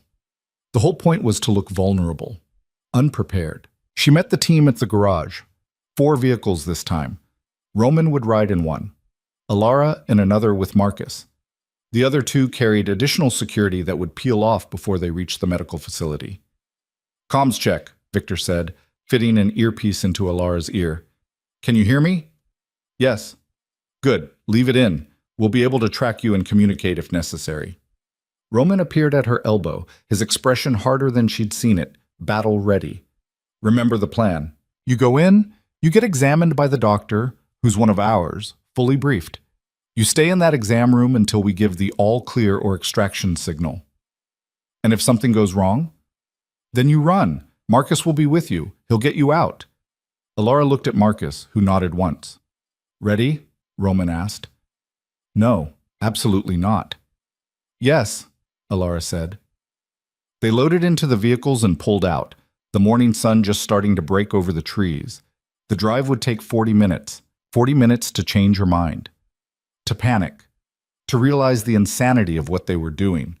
Instead, Alara spent the time focusing on her breathing, on the training Marcus had drilled into her, on the weight of the small gun pressed against her lower back, concealed beneath her loose sweater.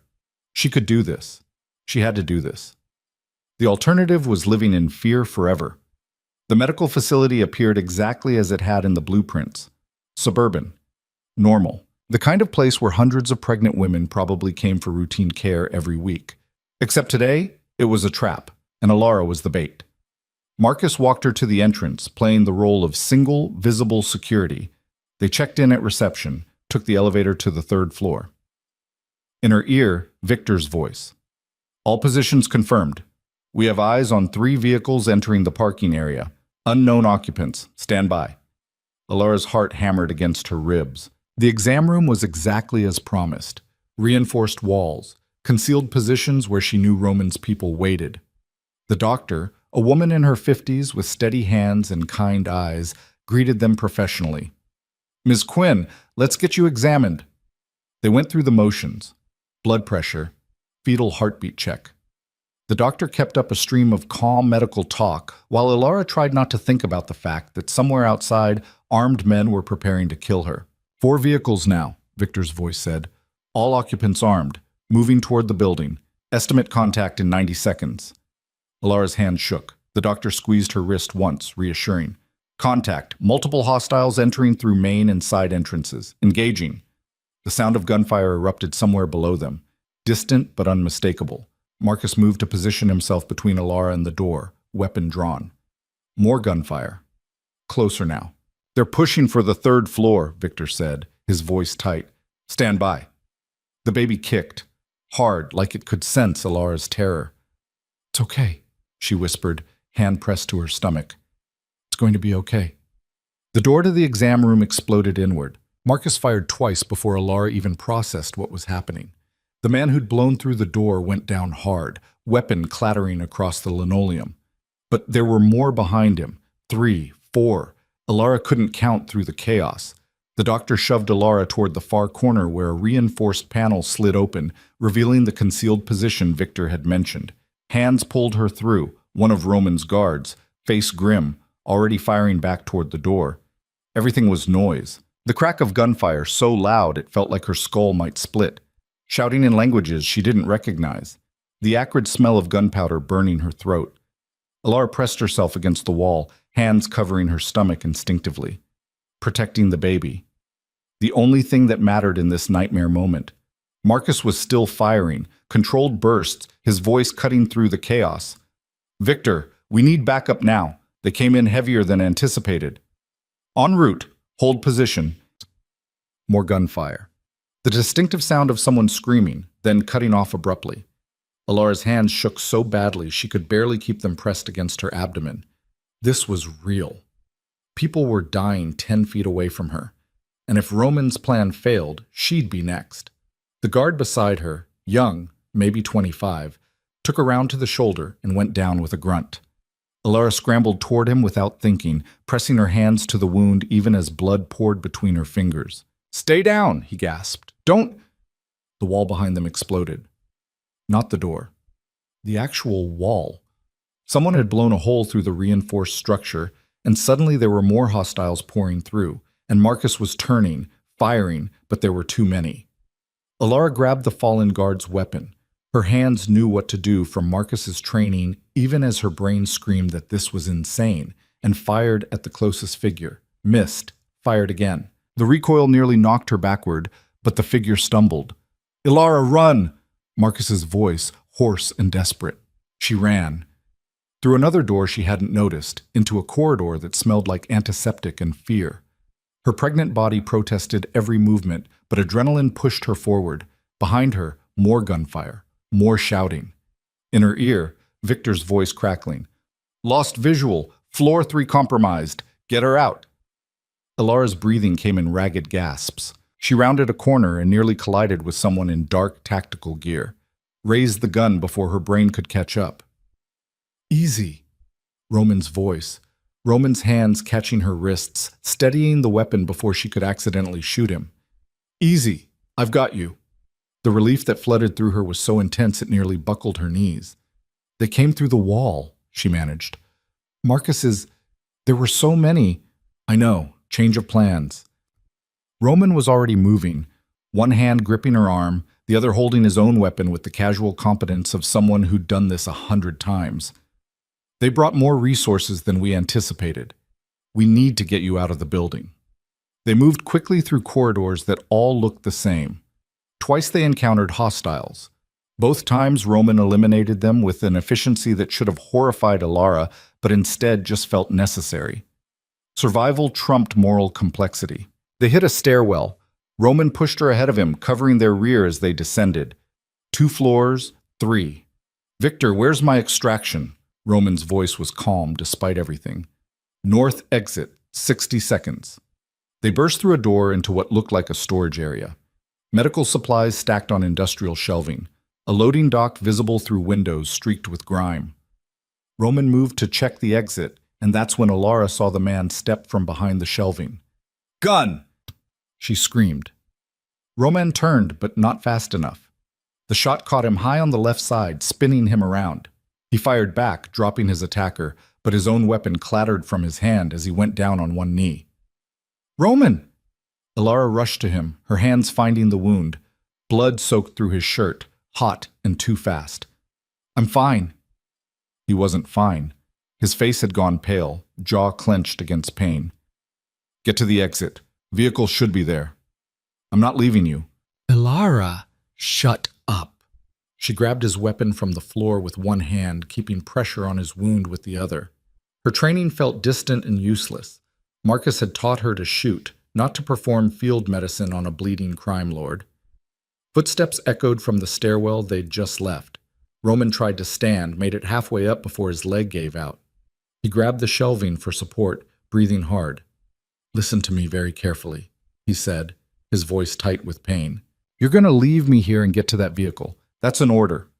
I don't take orders from you. Alara, no. She ducked under his arm, taking as much of his weight as her pregnant body could manage. We both get out or neither of us does. Choose. His pale eyes met hers, and something passed between them. Understanding, maybe. Or just shared stubborn refusal to accept the obvious smart choice. You're impossible, he muttered. So I've been told. They stumbled toward the loading dock exit together. Alara's back screamed in protest. The baby kicked, probably objecting to all this stress. Behind them, voices getting closer. The door burst open and Marcus appeared, blood streaked across his face, but very much alive. Boss! Relief flooded his features. Then he saw the blood. You're hit. Notice that. Help me get her to the vehicle. Help us both, Alara corrected. Marcus didn't argue. He took Roman's other side, and together they made it through the exit and into blinding daylight. A black SUV screeched up to the loading dock, Victor at the wheel. The back door flew open. In! Now! Marcus practically threw Alara into the back seat, then helped Roman in beside her. Victor was already accelerating before the door fully closed, tires screaming as they tore away from the building. Alara immediately pressed her hands back to Roman's wound. The pressure made him hiss through his teeth, but the bleeding was slowing. Maybe. How bad? Victor asked, eyes on the road as he took a corner too fast. I've had worse. Roman's voice was steadier than it should have been. Status? Building is lost. We eliminated maybe 15 hostiles total, but they had reinforcements we didn't account for. Danny's coordinating cleanup. Victor's jaw was tight. We got played, boss. Someone fed them our entire plan. Roman's expression went cold despite the blood loss.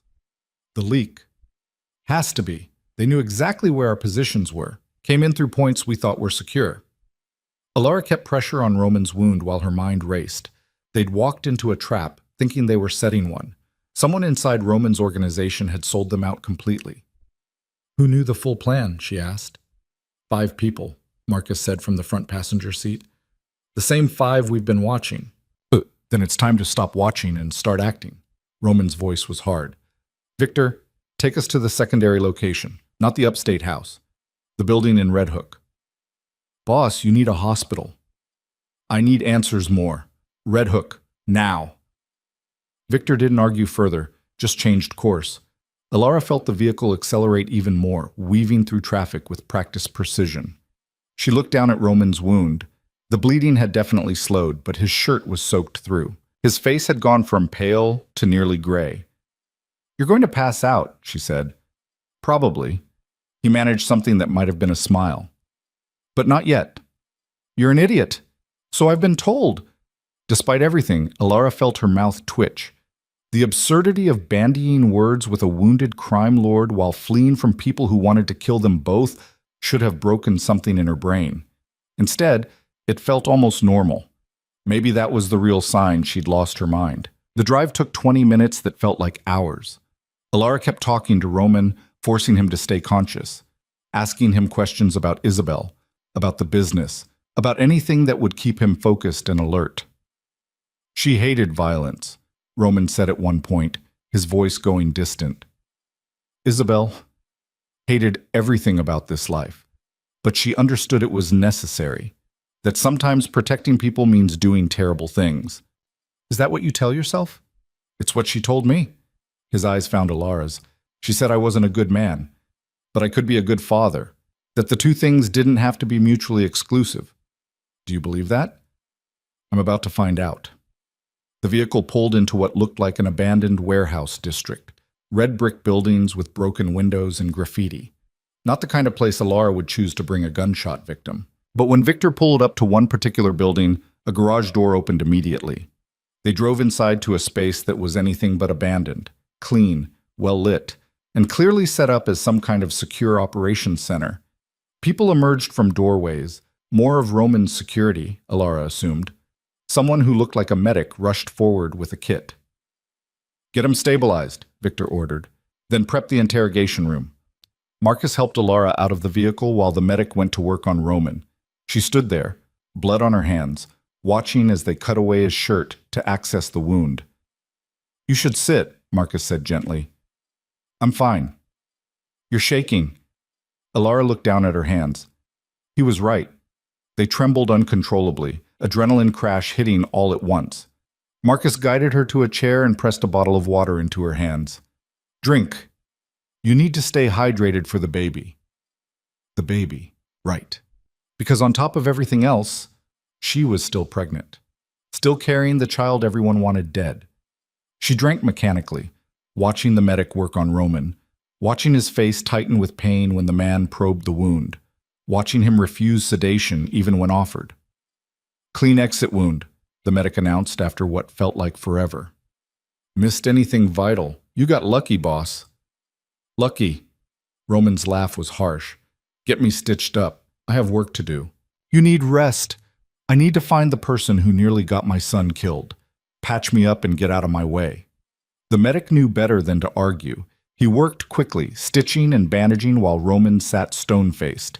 When it was done, someone handed him a clean shirt. Roman stood carefully, testing his range of motion. Grimaced, but nodded. "Bring them all in," he said to Victor. "All 5 suspects. I don't care what excuses they give. I want them here in the next hour." "Already done. They're in holding." "Good." Roman's pale eyes were cold enough to freeze blood. "Let's find out which one sold us out." He started toward a door at the far end of the warehouse, then stopped when he realized Alara was following. "You should rest. There's a room upstairs. Clean. Secure." "I'm coming with you." "Alara, someone betrayed us today. Nearly got us both killed. Nearly killed your son." Her voice was steel. "I want to see their face when you figure out who it was." Roman studied her for a long moment, then nodded. "All right, but stay behind me, and if I tell you to leave, you leave. Understood?" "Understood." They moved through the building, Marcus and Victor flanking them, both armed and alert. Through corridors that felt industrial and cold, downstairs that echoed with their footsteps. The interrogation room was exactly what Alara expected. Concrete walls, drain in the floor, 5 people lined up against one wall, hands secured behind them, guarded by armed men. Alara recognized some of them from the mansion. Danny, the nervous intelligence specialist, a woman she'd seen in the security room, 3 others whose faces were familiar but names escaped her. All of them looked terrified. Roman walked slowly down the line, his movements controlled despite the fresh wound in his side. His expression gave away nothing. "One of you," he said quietly, "gave detailed operational intelligence to my enemies. One of you is responsible for the deaths of 6 of my people today. One of you nearly killed the mother of my child." The silence was absolute. "I'm going to give you one chance. One, to confess. To explain why. To make this easier on yourself." Roman's voice remained calm, almost gentle, which somehow made it more terrifying. "If you confess now, you'll die quickly. If I have to find you through interrogation, it will take days, and you'll beg for death long before I grant it." No one spoke. Roman nodded slowly, then turned to Victor. "Start with Danny. He's the weakest." "Wait." The woman from the security room lurched forward. "Wait, please. It wasn't supposed to. They said no one would get hurt." Roman turned to face her fully. "Explain." The woman's face crumpled. Tears streamed down her cheeks. "They have my sister, the Chen organization. They took her 3 months ago. Said they'd kill her if I didn't feed them information." Her voice broke. "I didn't have a choice. They were going to kill her. So you sold out my operation instead. I thought they promised if I gave them enough intel to eliminate the heir, they'd let her go, that it would be over." She was sobbing now. "I didn't think they'd hit the facility so hard. I thought your security would handle it. You never meant to get people killed." Roman's voice was ice. "But you did. 6 of my people are dead because of your choice. I'm sorry, I'm so sorry." Roman was silent for a long moment. Then he pulled out his phone, made a call, spoke quietly for 30 seconds. "Your sister is dead," he said when he ended the call. "The Chen organization killed her 2 months ago. You've been working for them for free ever since." The woman's knees buckled. She collapsed completely, wailing. Alara felt sick. Roman turned to Victor. "Get her out of my sight. The rest of them are clean. Run them through additional vetting, but they're not our leak." He paused. "And find out if the Chen organization has taken anyone else's family members. I want a full accounting by morning." "What about her?" Victor gestured to the sobbing woman. Roman's expression was carved from stone. "Make it quick. She was manipulated, but she still made her choice, and my people are still dead because of it." He walked out without another word. Alara followed, her stomach churning. Behind them, the woman's cries cut off abruptly. She didn't want to know how Victor had silenced her. Roman made it halfway up the stairs before his legs gave out. He caught himself on the railing, breathing hard. Alara was there immediately, supporting his weight. "You're an idiot," she said again. "You should be in bed, not executing traitors." "Had to be done." "Could have waited until you weren't bleeding through your bandages." Roman looked down. Fresh blood seeped through his shirt. "Apparently so." Marcus appeared from nowhere, taking Roman's other side. "Medical suite is this way. And boss, you're staying put this time. Doctor's orders." "You're not a doctor." "No, but she is." Marcus nodded toward a woman approaching with another medical kit. "And she's mean enough that even you won't argue." The doctor, 50s, iron gray hair, expression that brooked no nonsense, pointed at a nearby room. "In? Now. And you keep," she looked at Alara. "You're getting examined too. I can see you favoring your left side. Either you're hurt or the baby is in distress." Alara hadn't even realized she was favoring anything. But now that the doctor mentioned it, her left side did ache. A deep, persistent throb that might have been a pulled muscle or might have been something worse. They ended up in adjacent exam rooms. Alara could hear the doctor scolding Roman through the wall while another medic checked her over. Blood pressure elevated but not dangerous. Baby's heartbeat strong and steady, just bruised ribs from being hauled around during the firefight. "You need to rest," the medic said firmly. "Real rest. Not whatever version of rest you've been doing." "I'll rest when I'm dead." The medic gave her a look. "That can be arranged if you keep pushing yourself like this." Fair point. When Alara emerged from her exam, Roman was being settled into a bed with an IV line running into his arm. He looked furious about it. 2 hours, the doctor was saying. Then we reassess. But you lost more blood than you're admitting, and that wound needs time to close properly. I don't have 2 hours to... You do now. The doctor's tone left no room for argument. She turned to Alara. You. Talk sense into him. He might actually listen to you. Then she was gone, leaving Alara alone with Roman in the medical suite. They stared at each other for a long moment. You should sleep, Roman said finally. So should you. I will. In 2 hours.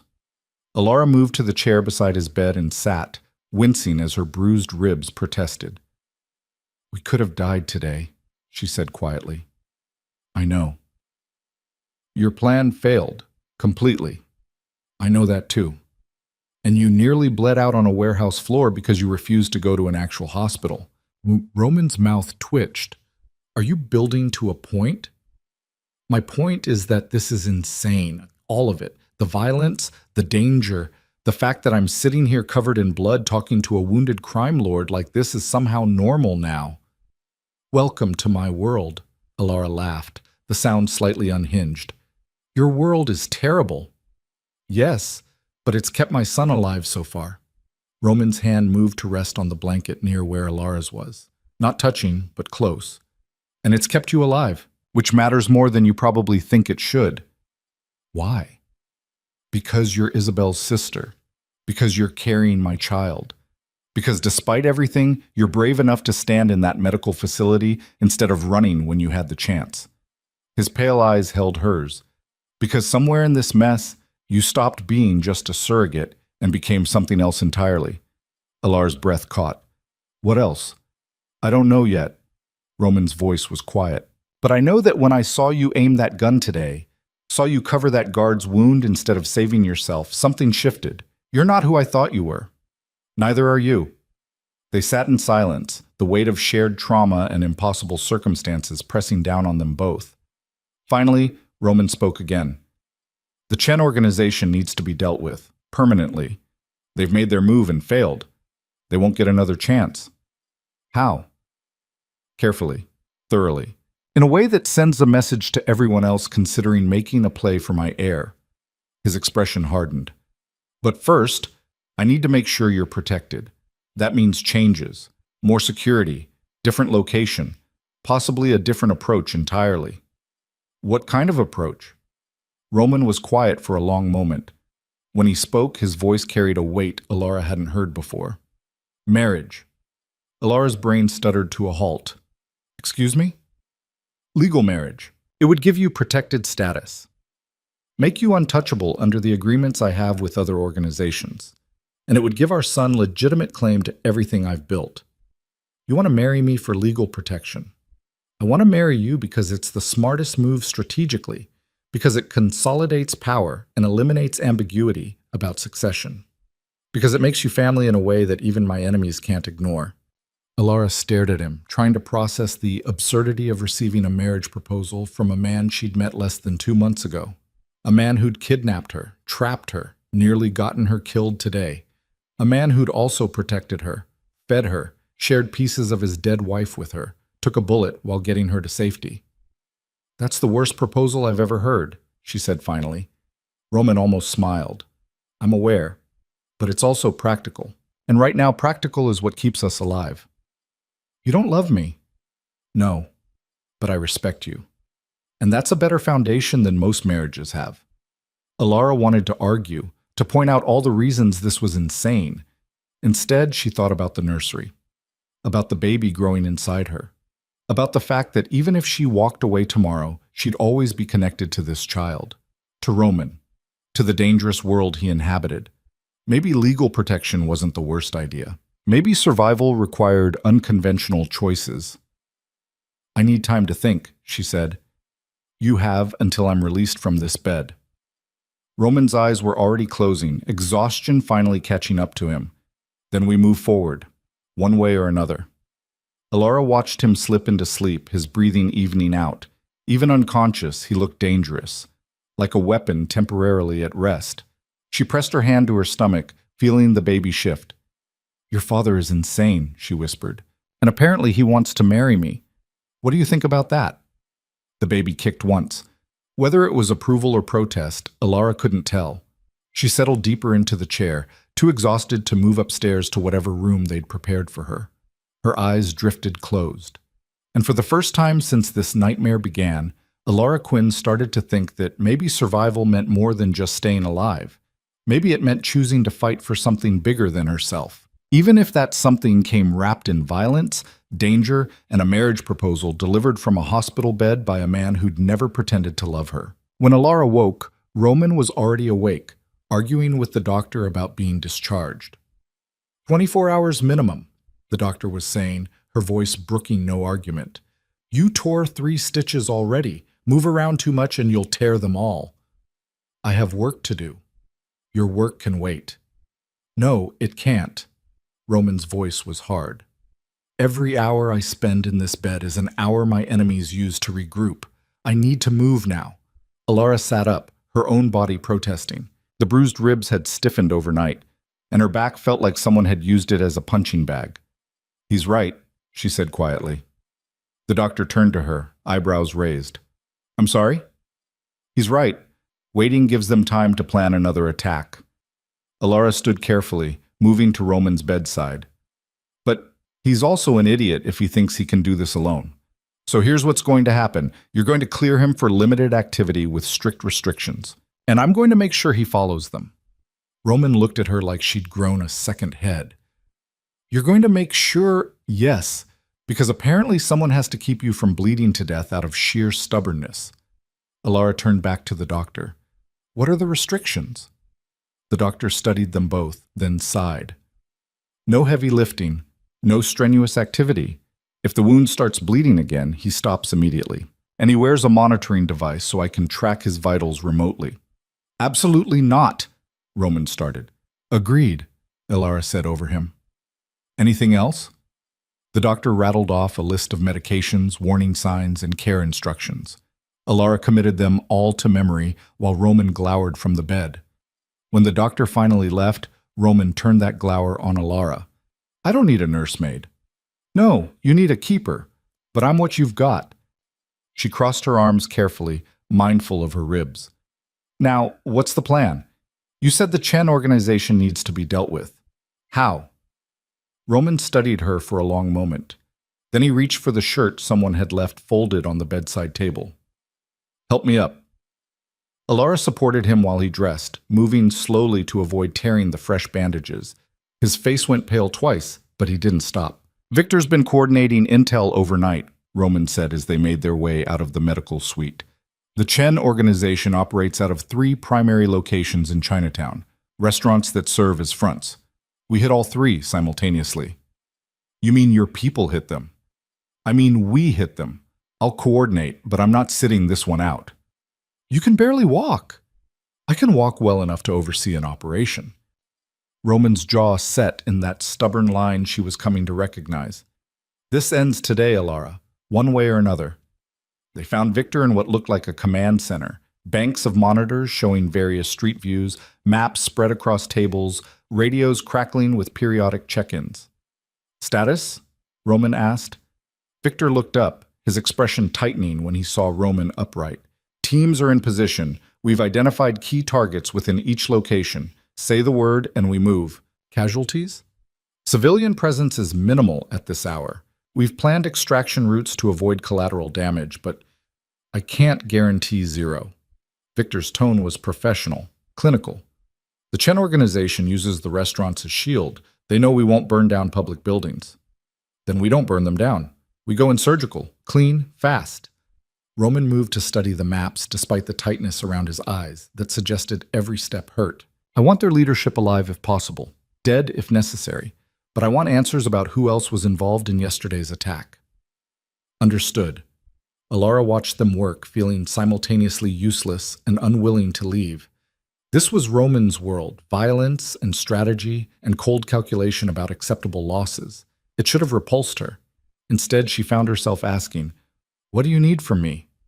Both men turned to look at her. "You should rest," Roman said. "I've been resting. Tell me what I can do." Roman exchanged a glance with Victor, some silent communication passing between them. "Monitor comms," he said finally. "Victor will show you how. Listen to the operation as it unfolds. If you hear anything concerning, flag it immediately." It wasn't much, but it was something other than sitting around feeling helpless. Victor set her up with a headset and showed her which channels to monitor. Within minutes, Alara was listening to terse updates from multiple teams positioned around Chinatown. Alpha team in position. Visual on 3 targets. Bravo ready, waiting for green light. Charlie has eyes on possible secondary exit. Advise. Roman coordinated it all with quiet authority, his voice never rising despite what had to be significant pain. He moved between maps and monitors, adjusting plans in real time based on incoming intelligence. All teams, we are green in 60 seconds, he said finally. Remember, surgical, minimal collateral, leadership alive if possible. The countdown began. Alara's heart hammered as she listened to the team's confirm readiness. This was really happening. Roman was about to order coordinated strikes on 3 locations, and people were going to die. Execute, Roman said. Chaos erupted across the comms. Alpha breaching now. Contact, contact. Bravo inside, encountering resistance. Charlie, we've got runners heading your direction. Alara tried to track it all, but the overlapping voices made it nearly impossible. Beside her, Roman and Victor worked in perfect synchronization, issuing orders, redirecting teams, adapting to changing situations. Alpha, civilian in the kitchen, extract and secure. Bravo has 2 HVTs in custody. Charlie engaged, requesting backup. Send Delta to support Charlie, Roman ordered, and get those civilians out of Alpha's location. Now. The operation lasted 15 minutes that felt like hours. When the final all clear came through, Alara realized she'd been holding her breath. Casualty report, Roman said. 2 injured, non-critical.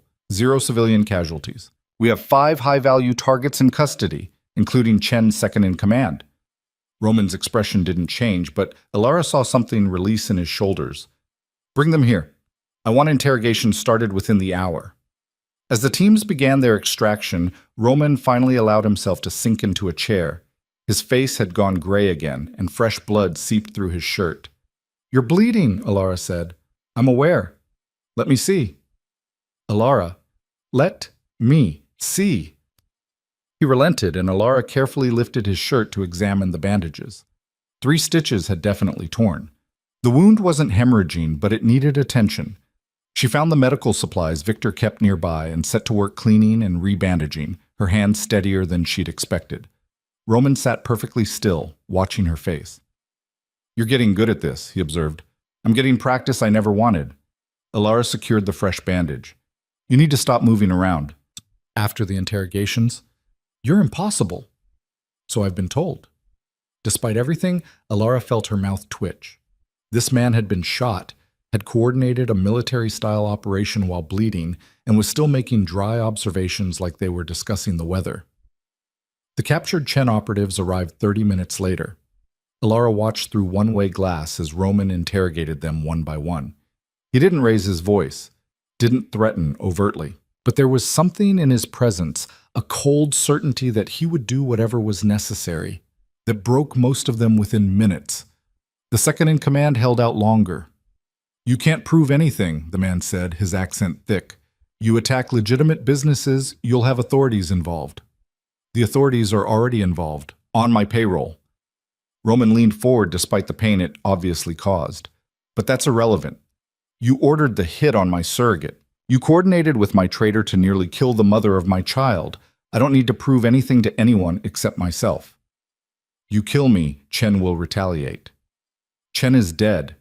Killed 30 minutes ago when my people raided his personal residence. Roman's voice was flat. His organization is finished. The only question now is whether you die quickly or slowly. And that depends entirely on what you tell me in the next 5 minutes. The man's face went slack. Chen is... You're lying. Victor, confirmation. Victor held up his phone, showing a photograph that made Alara's stomach turn.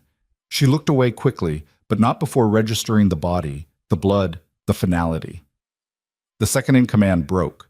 He talked for 20 minutes straight. Names, connections, other organizations that had been involved in the planning, the full scope of the conspiracy to eliminate Roman's heir. When he finished, Roman stood slowly. Thank you for your cooperation. You said, quick if I talked. I did. Roman pulled his weapon. And I keep my promises. Alara turned away before the shot rang out, her hands pressing against her ears even though it was too late. When she looked back, Roman was already walking out of the interrogation room, his expression completely blank. He found her in the hallway, standing with her back against the wall, trying to process what she'd just witnessed. "You didn't have to watch that," he said quietly. "Yes, I did." Alar's voice was rough. "If I'm going to be part of this, if I'm going to marry you and raise a child in your world, I need to understand what that actually means." Roman studied her face. "And what does it mean?" "It means you're not a good man. You've never pretended to be." Alara met his eyes. "But you're a man who keeps his word, who protects what's his, and right now that includes me and this baby, so I can live with the rest of it." Something shifted in Roman's expression. Relief, maybe. Or recognition. "The other organizations he named, I'll need to address them. Make it clear that any further attempts on my heir will be met with total war." "How long will that take?" 72 hours, maybe less. Roman reached out, his hand finding hers. "Then we get married. Quietly, with legal documentation that makes you untouchable. And we prepare for my son to be born into a world I've made as safe as possible." Alara's fingers tightened on his. "And after he's born? What happens to me?" Roman was quiet for a moment. "That depends on what you want. The original agreement was that you'd be compensated and free to leave. That offer still stands." He paused. "But I'm hoping you'll choose to stay." "Why?" "Because my son deserves to know his aunt. Because you're braver than most people I've met. Because somewhere in this mess, I've started to actually respect who you are as a person." His pale eyes held hers. "And because Isabel would have wanted you in his life. I'm certain of it." Alara's throat tightened. "I haven't decided yet." "I know, but you have time." Roman's thumb brushed across her knuckles. "All the time you need." The next 3 days passed in a blur of activity that Alara observed mostly from the sidelines. Roman reached out to the organizations that had been named during interrogation, having carefully documented conversations that Alara listened to through secure lines. Some were conciliatory, some were threatening. All ended with the same message. The heir was off limits, protected by agreements that transcended normal business disputes. By the third day, Victor confirmed that all parties had agreed to stand down. The immediate threat was over. "It won't last forever," Roman told Alara that evening. They were back at the upstate house, the one with the finished nursery and views of endless forest. "There will always be ambitious people who think they can make a play, but for now, we have breathing room." "Enough to get married?" "Enough to get married." He pulled out a small box from his jacket pocket. "I had this made. You don't have to wear it if you don't want to, but I thought..." He opened the box to reveal a ring. Simple platinum band with a single stone. Not a diamond, Alara realized. Sapphire, maybe. Or something else blue. "Isabel's birthstone," Roman said quietly. "I thought you should have something of hers, since you never got to meet."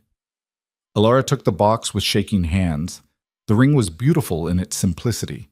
Nothing ostentatious, just elegant and meaningful. "When?" she asked. "Tomorrow. I've arranged for a judge who asks no questions, witnesses who can be trusted. It'll be legal and binding, but private. No ceremony." "No ceremony? Unless you want one." Alara thought about traditional weddings. White dresses and flowers, and people celebrating love. This wasn't that. This was survival wrapped in legal protection. But it was also something else. Something she was still trying to name. "Private is fine," she said. "But I want one thing." "Name it." "I want to know everything about Isabel, not just the highlights, everything. Her flaws, her mistakes, what made her angry, what made her cry." Alara met Roman's eyes. "If I'm going to help raise her son, I need to know who she really was." Roman was quiet for a long moment. "All right. After the ceremony, I'll tell you everything." The wedding happened in the library of the upstate house, with Victor and Marcus as witnesses, and a judge who clearly knew better than to ask questions about the pregnant bride or the groom who moved carefully due to a recent gunshot wound. Alara wore a simple dress that accommodated her growing stomach. Roman wore a dark suit. They exchanged vows that were purely legal, no poetry or promises of eternal love, just a contract that bound them together under law. When the judge pronounced them married, Roman kissed her, briefly, a formality. But his hand lingered on her face, and there was something in his eyes that looked almost like hope. Afterward, they sat in the study where Alara had first seen Isabel's photographs. Roman poured himself whiskey and Alara juice, and then he talked. He told her about Isabel's temper, how she'd throw things when angry and then feel guilty about it later. About her insecurity around other women who seemed to have their lives together. About the miscarriage she'd had 2 years into their marriage and how it had broken something in her that took months to heal. He told her about Isabel's relationship with her mother, complicated and painful. About the career she'd given up to be with Roman and how she sometimes resented that choice, even though she'd never admit it. He talked for hours, painting a picture of a woman who was brilliant and flawed and human. Not the saint Alara had been building in her head, but a real person who'd made mistakes and tried to do better. She would have liked you, Roman said finally. She would have been jealous of how easily you handle chaos, but she would have liked you. Alara pressed her hand to her stomach, feeling the baby shift. I wish I could have met her. So do I. They sat in comfortable silence, the weight of shared grief and impossible circumstances binding them together in ways neither had anticipated. The weeks that followed fell into an unexpected rhythm. Roman worked from the house, managing his empire through secure connections while his wound healed. Alara read everything she could find about pregnancy and childbirth, preparing for something that still felt surreal. They had dinner together most nights, talked about everything from politics to books to whether their son should learn multiple languages from birth. The conversations were easier than they should have been, given the circumstances. And slowly, without either of them acknowledging it, something shifted. Roman started asking Alara's opinion on business decisions. Alara found herself genuinely interested in the legitimate ventures he was building alongside the criminal ones. They debated strategy and ethics and whether it was possible to build something good from a foundation of violence. 6 weeks after the wedding, Alara woke in the middle of the night to find Roman standing in the nursery, staring at the empty crib. Can't sleep? She asked from the doorway. He turned, surprised. I didn't mean to wake you. You didn't. Your son is using my bladder as a trampoline. She moved to stand beside him. What are you thinking about? Whether I'm capable of being the father he deserves. Roman's voice was quiet. Whether growing up with me will damage him irreparably. Probably, Alara said honestly, but he'll also have me. And I'm going to make sure he knows there are other ways to live, other choices. Roman looked at her. You've decided to stay. I've decided to stay. The certainty in her own voice surprised her. Not because of the marriage or the protection, but because he's my nephew, Isabel's son, and I can't walk away from that. Even knowing what staying means, the danger, the compromises, the moral complexity, even knowing that. Alara pressed her hand to her stomach. Besides, someone needs to keep you from bleeding to death every time you decide to coordinate a military operation while injured. Roman's mouth twitched. You're never going to let me forget that, are you? Never. He reached out, his hand covering hers on her stomach. They stood like that for a long moment, connected by touch and shared purpose, and something that was starting to feel dangerously close to actual partnership. The baby kicked against their joined hands. He's strong, Roman said softly. He has to be. Look who his parents are. Alara paused. Parents. Is that... Are we... Yes. Roman's voice was firm. When he's born, we tell him the truth. That you're his aunt and his mother both. That Isabel gave him life in one way, and you gave it to him in another. No lies, no hiding the complexity. And when he asks about the criminal empire, we tell him the truth about that too. That I've done terrible things, but that I'm trying to build something better for him. Alara nodded slowly. I can work with that.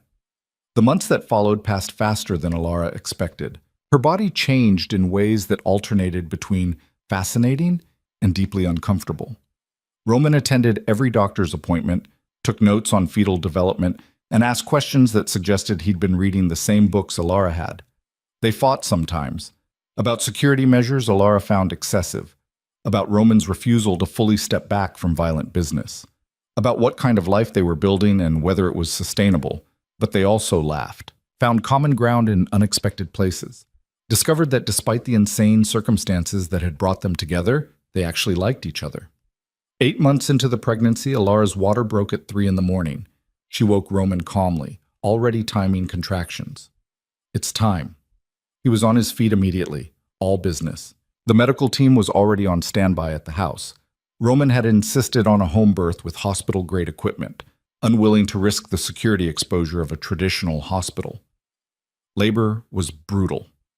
17 hours of pain that made Alara understand viscerally why childbirth had such a fearsome reputation. Roman stayed with her the entire time, letting her crush his hand during contractions, offering ice chips and encouragement even when she told him to shut up. When the baby finally emerged, screaming and perfect, Alara felt something in her chest crack open. "A boy," the doctor announced, placing him on Alara's chest. "Healthy and strong." Alara stared down at the tiny human she'd carried for 9 months. Dark hair already thick on his head, eyes that would probably be pale like Roman's. Isabel's nose, or maybe hers, they were identical, so who could tell? "He's beautiful," she whispered. Roman stood beside the bed, staring at his son with an expression Alara had never seen on his face before. Wonder, fear, love so intense it looked painful. "Can I—" His voice cracked. "Can I hold him?" Alara carefully transferred the baby to Roman's arms, watched this dangerous, violent man cradle his newborn son like he was made of spun glass. "Hello," Roman said softly. "I'm your father, and I promise, that I will do everything in my power to give you a life worth living." The baby stopped crying, seeming to recognize his father's voice. Alara felt tears streaming down her face. Relief, exhaustion, joy, grief for the sister who should have been here for this moment. "What should we name him?" she asked. Roman looked up, his own eyes suspiciously bright. What did Isabel want? She had a list, but her favorite was Adrian. She said it meant dark one and thought it was appropriately dramatic. Alara laughed through her tears. "Adrian, I like it." "Adrian Vale," Roman said, testing the name. "Yes, that works."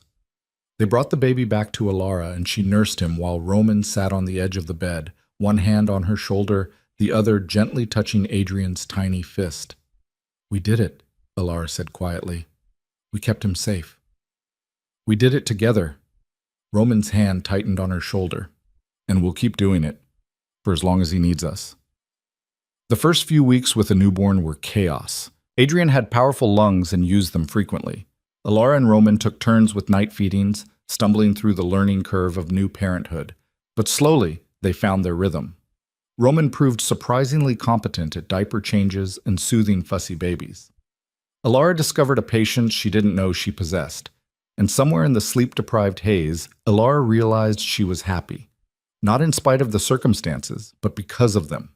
Because Adrian existed. Because Roman was trying so hard to be a good father. Because they'd built something real from the wreckage of impossible situations. 3 months after Adrian's birth, Alara found Roman in the study again, this time reviewing paperwork. "What's all this?" she asked. "Legal documents. I'm setting up a foundation in Isabel's name. It'll help families in crisis, provide resources for people trying to escape dangerous situations." He looked up. "I thought it was time to start building that better world I promised our son." Alara moved to look over his shoulder at the documents. The foundation was real, well-funded, designed to actually help people rather than just be a tax shelter. "She would have loved this," Alara said softly. "I know." Roman's hand found hers. "It's not enough to make up for everything I've done, but it's a start." That night, after Adrian was finally asleep, Roman and Alara sat together on the terrace overlooking the forest. The stars were visible above the trees, countless and cold and somehow comforting. "Do you ever regret it?" Roman asked. "Agreeing to marry me, choosing to stay." Alara considered the question honestly, thought about her old life, the struggling design business, the freedom that had also been loneliness, the autonomy that had come with constant anxiety about money and the future. "No," she said finally. "I don't regret it. This isn't the life I would have chosen if you'd asked me a year ago. But it's the life I have now. and I'm building something good from it. We, Roman corrected, we're building something good. We, Alara agreed. Roman pulled out his phone, scrolled through something, then handed it to her. I want to show you something.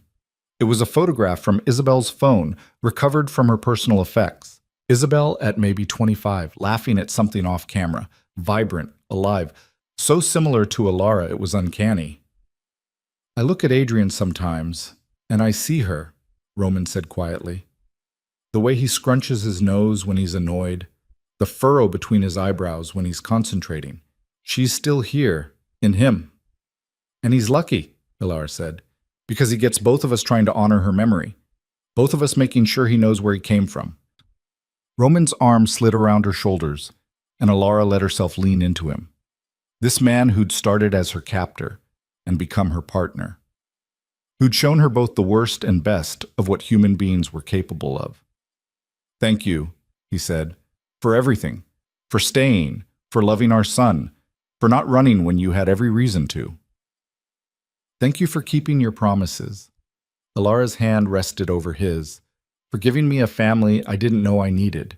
But they sat in comfortable silence, watching stars wheel overhead, while inside their son slept peacefully in a nursery prepared with love and hope and the memory of a woman they'd both lost but would never forget.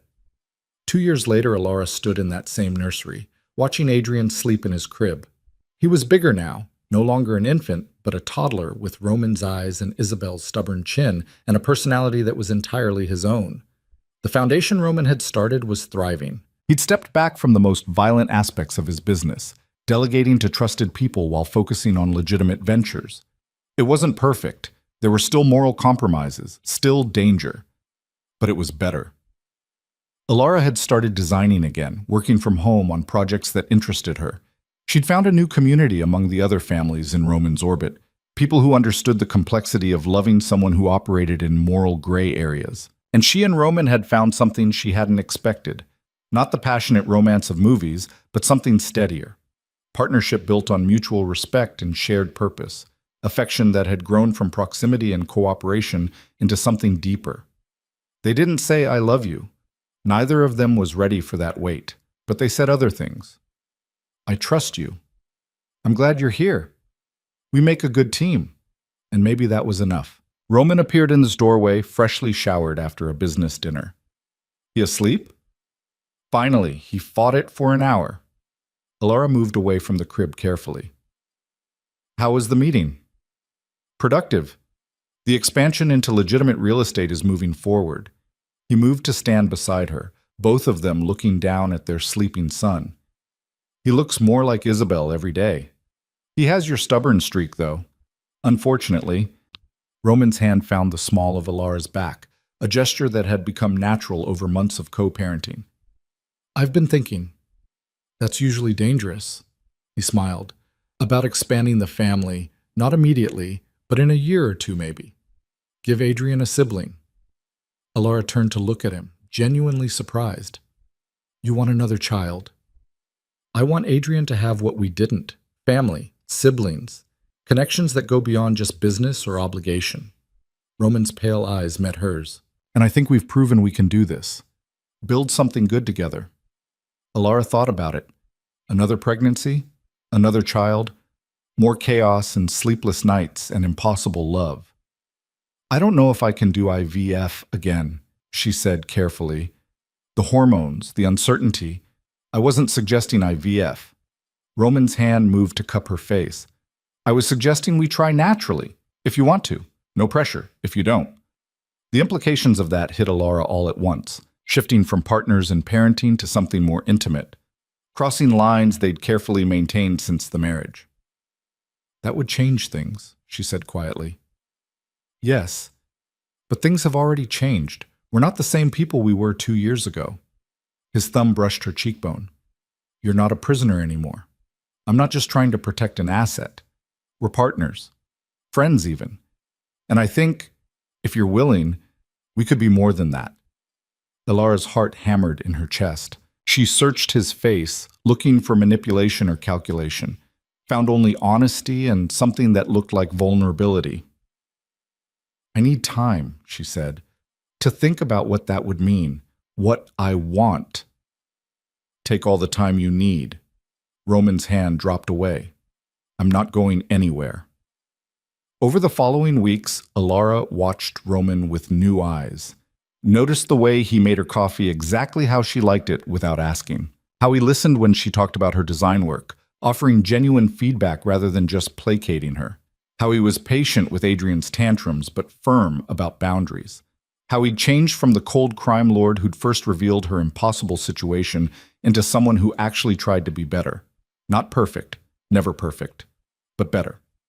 And she realized that somewhere in the chaos and compromise and shared purpose, she'd fallen for him. Not dramatically, not with fireworks, but quietly and steadily.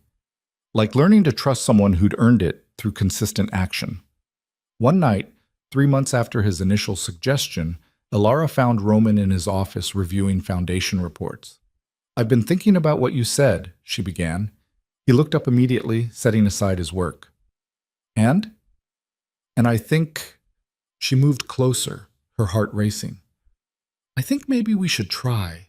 Not right away, but soon, when we're both ready. Roman stood, moving around the desk to stand in front of her. You're sure? No, but I'm sure I want to find out where this goes. We've built something good for Adrian. Maybe we can build something good for us too. He kissed her then. Not the brief formality from their wedding, but something real, testing, asking permission even as he granted it. Alara kissed him back, letting herself fall into this impossible man who'd somehow become her partner, her friend, and now potentially something more. When they finally broke apart, Roman rested his forehead against hers. Isabel would approve, he said softly. She always said I needed someone who'd challenge me, who wouldn't just accept what I told them to accept. She sounds like she was smart. She was, and I think... He paused.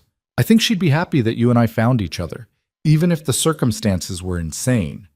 Especially because the circumstances were insane, Alara corrected. Nothing about our family is normal. Why should our relationship be?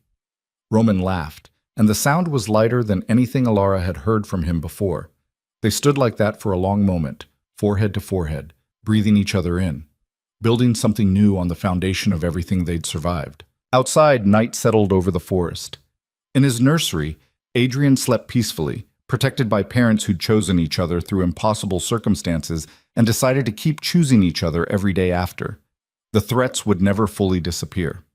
Roman's world would always have dangers, but they'd face them together now, not just for survival, but because they'd built something worth protecting.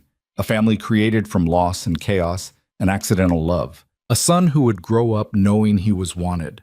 Knowing that sometimes the best things came from the worst beginnings. Knowing that family wasn't just blood, but choice and commitment, and the willingness to stay when leaving would be easier.